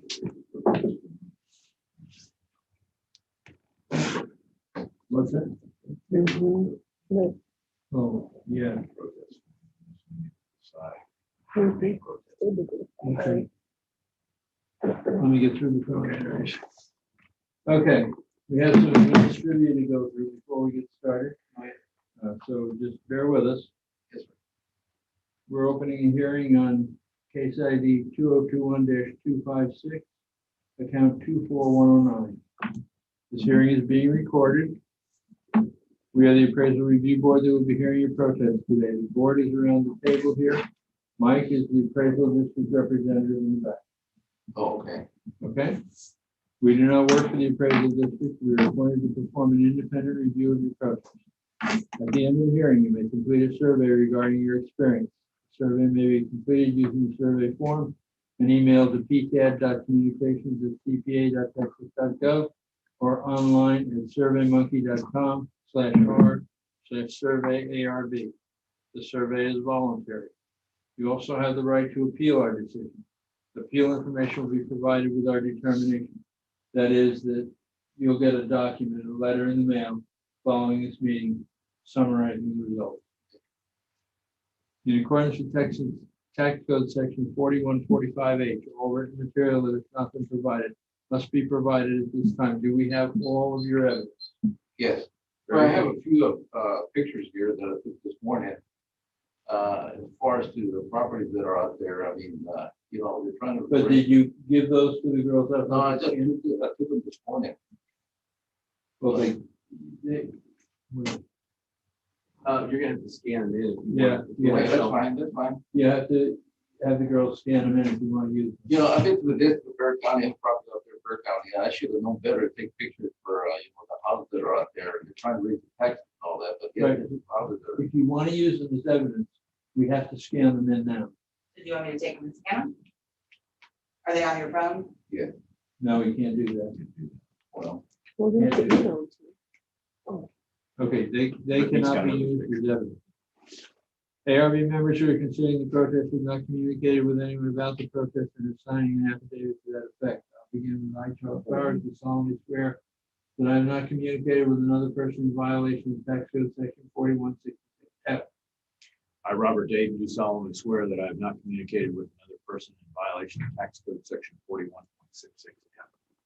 I, Kathy Hopkins, do solemnly swear that I have not communicated with the person in violation of section 41. I Bill Duff, do solemnly swear that I have not communicated with another person in violation of tax code section 41.66. I, Scott Wagner, do solemnly swear that I have not communicated with another person in violation of tax code section 41.66. All testimony from all witnesses must be given under oath. Mr. Gonzalez, you have the oath on your table there. Okay. Could you read that, please? And put your I, name Joe in. Gonzalez, do solemnly swear or affirm that the testimony to present to the appraisal review board is true and correct. Thank you. Mike? Yes, my name is Michael Soto, I do solemnly swear firm this information shall present to you. Mr. Gonzalez, you're not a licensed appraiser, are you? Okay. You're not a licensed appraiser, are you? My license, no.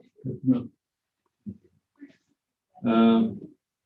You have a sheet of paper there that shows the procedure that we're going to follow. And you get to choose whether you go first or whether Mike goes first. You can go first.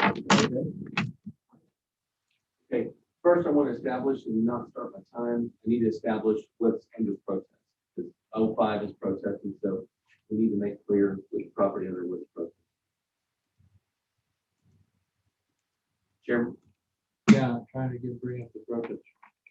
So too, referring to. Okay. Are you protesting the value of the property? Market value of the property? Yes, Are you protesting and that it is not equitable with your neighbor? well, like I said, I had some pictures that I should have took before.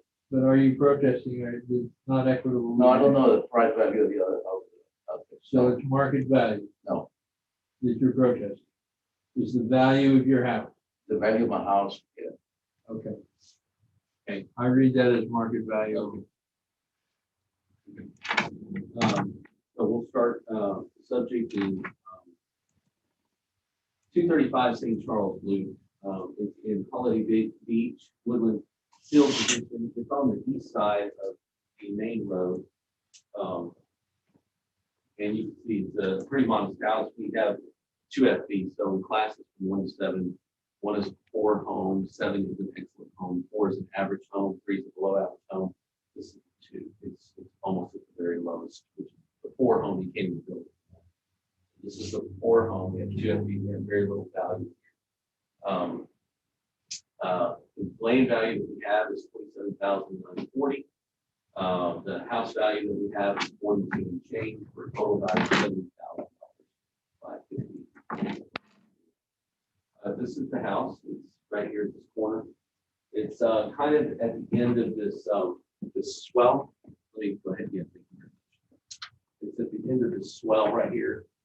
So his property comes right to the end of this. It's better than just a lawn, you know, it's there.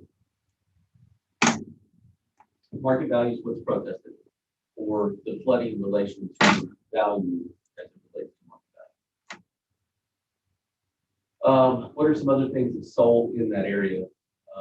This is St. Charles Loop, subject to St. Charles Loop. That one sold for $60,000. It's also a 2.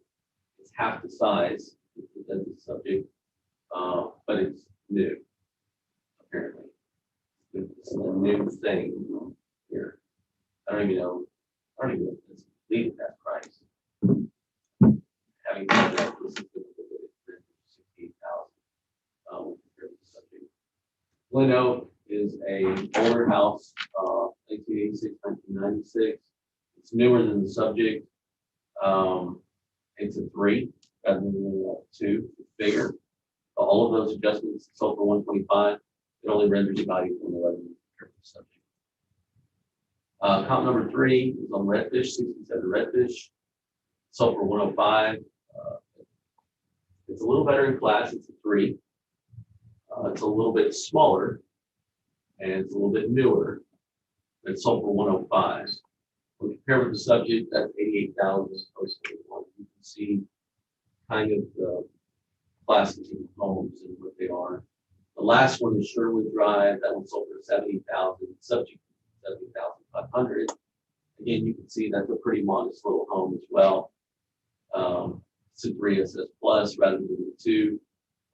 That one must have been recently redone, because you can see originally 1978, 2008. So that one must have been redone, but that one sold for 70. when compared with the subject, it's rendering value of 88. So these are two that are in the 88 range. The subject median value is 88. The subject is only assessed at 70,500. Go back. Yeah, these are all pretty modest homes. So that's the median value. Your market, median value of market is 88,000. 88,000. 88,140. Yeah, it supports the value that we have, Yeah. that's 70,000. Okay. Go ahead. The pictography. Sure, you want pictometry where these are? Yeah, the thing that confused me is the lot boundaries. Is that another house or is that the same house? Let's Over look at in the corner. which one? Oh, okay, so that's the structure. You mean, this house is on a different lot. This is this. That's the structure. Yeah, okay. These lot lines can be off a little bit. This is our representation of where the lot lines are. Yeah. That's this house right here. Okay. That's what the change is. Okay.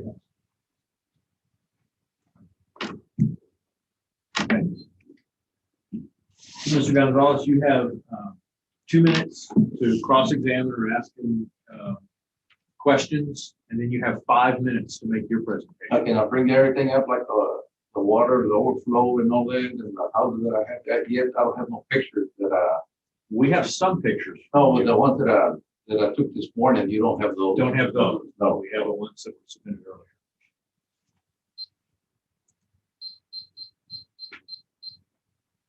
Okay, so Ready? go ahead. Well, the thing is, look at that's the county road right there. If you try to go to the other end, all you're gonna do wind up in a ditch.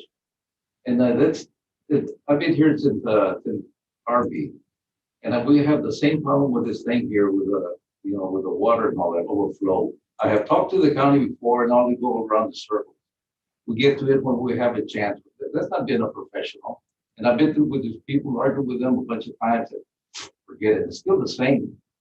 I mean, it's ridiculous. You can go out there and drive it, go down off the road. Another thing, there's some houses, like I said this morning, that I took some pictures that, I try to keep up with my house. But other people just don't care. And you know what I'm talking about. I mean, people just don't care that other property go all to hell. And the thing is, I'm trying to, like right there, that's where the drainage is at right there. Do we have to go through that? That's my cousin out there trying to get all the water out of there and it's plugged up.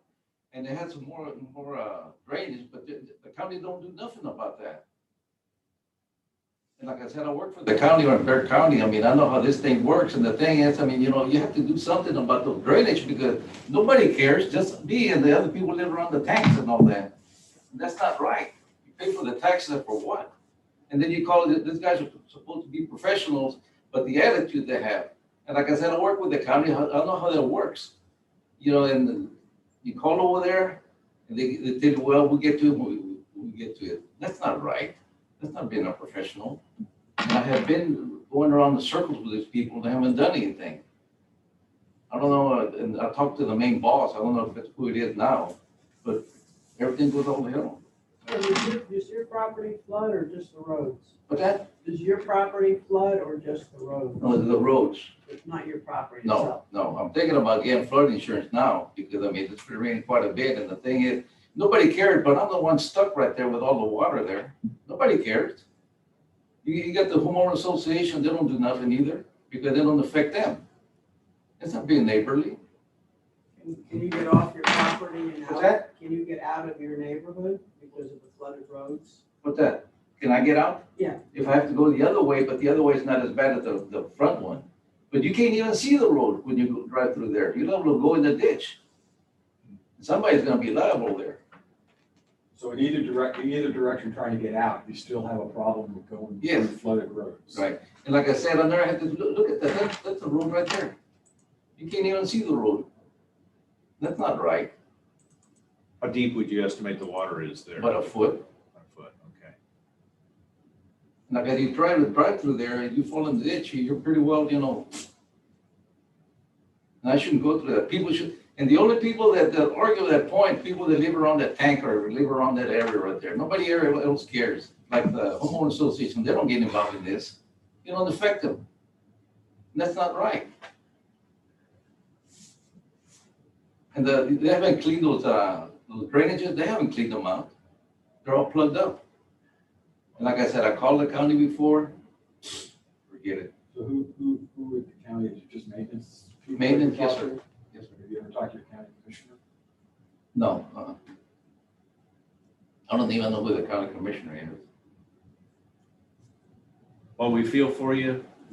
We don't work for the county and we have no control over this. But you all have a say-so to the people there because this is county too. No, this board doesn't have anything to do with With it. the county? No, we don't have anything to do. We're just basically volunteers, We just, independent board here. we just, Seemed to me like y'all should do something about this. And like I said, I'm the one caught in the middle of this here. And, y'all don't get involved. That's not right. You should get involved. not legally, Why? it's not our, We're here to discuss the value of your land. I understand that. I understand that. We don't. that's all we can don't- do. No. So there I am, stuck again. Well, See? my suggestion is, again, to find out who your county commissioner is. Yeah. Because that is the person that that has the most ability to do something. I think it's, I forget her name. The county judge or the? Not county- Wendy, Yeah, Wendy Lawback. Wendy Lawback is your county commissioner. Okay, And given this information, and if you contact her, she would be the one that would go beat up on the maintenance people or, whatever, to try and get something done. I've been there since Harvey and. Yeah. nothing happened. Well, and you'd like to believe that they would be on top of that kind of And stuff. another thing, like I said, I took pictures this morning, but it's more water under the bridge. I had some good pictures about the houses that are around there, and I blew that. I should have took pictures before. And they want to go to back in the house, but yet some of those houses are dumps. I got pictures in the phone, but you can't accept that. Minute 30.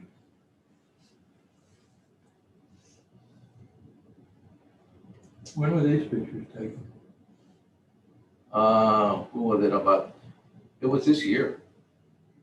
About 2 months ago when all that rain. We had the rain. Yes, we had the rain. Even if they had the last rain they all had, Yeah. they got flooded over there too. Sure.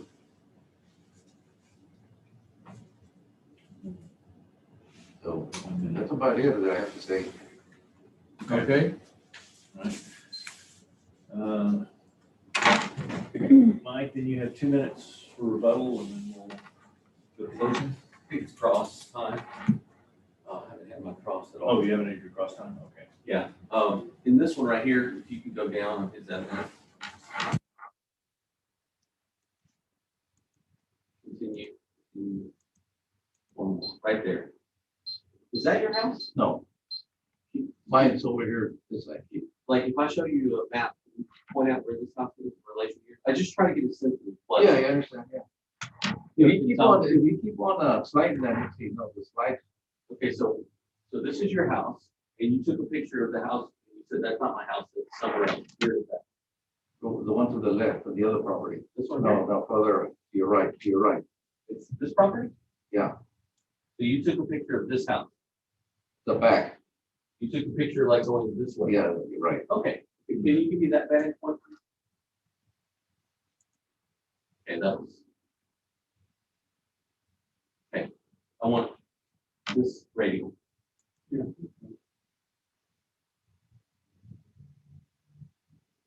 So that's, what you saw was the flooding that was like at the end of this canal thing or in right. No, it's over here in my property too. If you keep on Yeah. sliding, it's right there and right in back of my property. So, Yeah, so, right so there. this floods over here? Over there, up there and down here, both. That was one of the questions the board members asked you. You said no. But when I looked at that, I thought, he's got flooding at the end of this deal. Can you give me some sense of, like, I'm just gonna point, and you just say, is this part flooded? Like when it floods, Yeah, it's flood. this part, Yes, this part? no. Okay, so somewhere To like the right here? right there, right Somewhere there, like right this? there, right there, right there. Okay. I would not be opposed to a warranty adjustment. I mean, he's got a big lot, but I mean, we're talking about 10, 12, 15% of his property got flooded. He's got evidence. Okay. You know, I would not be opposed to like throwing 85% functional on his land flooding. He's described flooding. Does the board want to see what that would look like? Yeah, we want to see that.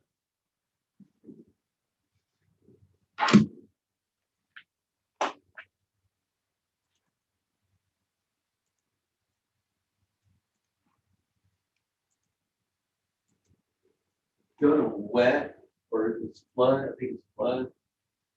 Wet right here. Yeah, the flood. 90%, 80%, Let's 70. do this. Let's just do 70. That's too much. Let's do 80. Is that wet? Yeah, that's an 80%. Go ahead and hit calculate right there. That's going to take that number from 27 times 0.8 of 27. Yeah, that's the adjustment. 22. It goes from 27,000 to 22,000. Which takes the value, what's the summary value?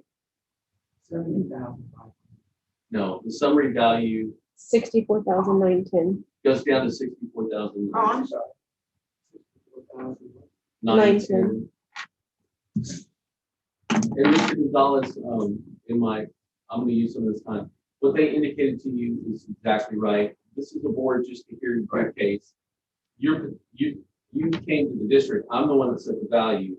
You presented evidence that I agree with. I've made an adjustment. They get to decide whether that value is good or not. But as far as like getting actual things done with the flooding, you have to go to county commissioner. So find your county commissioner, put it in writing, put your grievance in writing, and ask it to be read into the minutes of the next commissioner. Then you'll get you'll have it on the record. And if you get other, people with you that have the same concerns, that's what they're there for, is to actually hear concerns and citizens. Is that a fair statement, Mr. Wade? Yeah, that's a fair statement. I believe so. Yeah. Let me ask you a question real quick, sir. Yeah. If I claim 100% disability in San Antonio for my homestead, You cannot have another with you. I can't? Cannot. You can only have it on one. I figured that, but the last time I came over here, they said I could, so. I mean, Well, that's you pretty- can change it. You can remove that one and have. Yeah, right. No, but he said I can have both of them. You cannot have both. Well, that's what the lady said, and I mean, that's what she said, but that's fine, that's all I want to know. Okay. Our protest or rebuttal, if you have anything else to say, we'll go to closing. Yeah, next time around, I'll get some pictures for the house. Okay, I'll do that. that would be good. Mike, you have 1 minute to close. The subject property owner brought something to our property.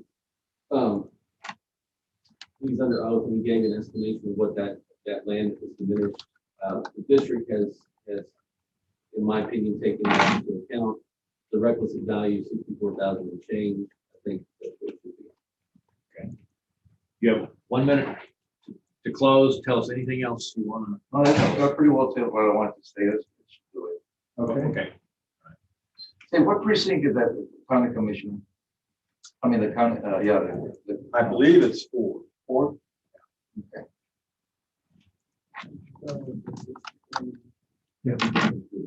Yeah. Okay. Johnny, you okay with that? Absolutely. Okay. So I move that on case ID 2021-256, account number 24109, we lower the current appraised value from $70,500 to $64,910. In favor? Aye. Done. Okay, it's been lowered to 64,910. Okay, thank you. We're done. Thank you very much. Good luck with your county commissioner. Yeah, exactly. Orders. And Agenda, if you look over Thank you, that sir. for post. Thank you for everything. Yeah. Thank you, sir. Thank you for your service. You all have a good day now. All right. Thank you, sir. Okay. How long? Did she say we have another one or were you down here? Well, she gave me things to sign, so we must not have another one. I think right that away. said that was it. There was 3 at 10 and only 1 showed, but I don't know if they've came since, so. Need to verify that before we cut out. It's a good gesture. What, it's just, Look, I understand. I totally understand. Yeah. It was cool. exactly. Yeah.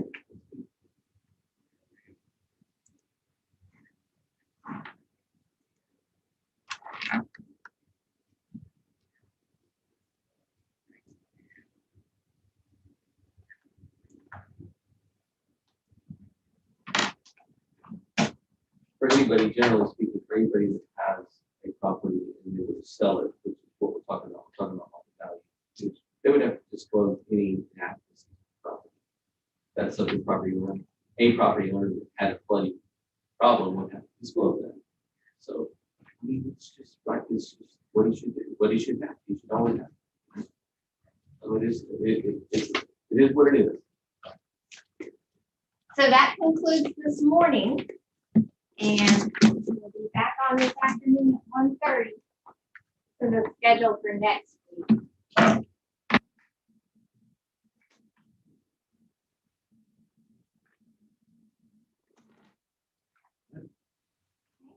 I'm going to bring you a couple more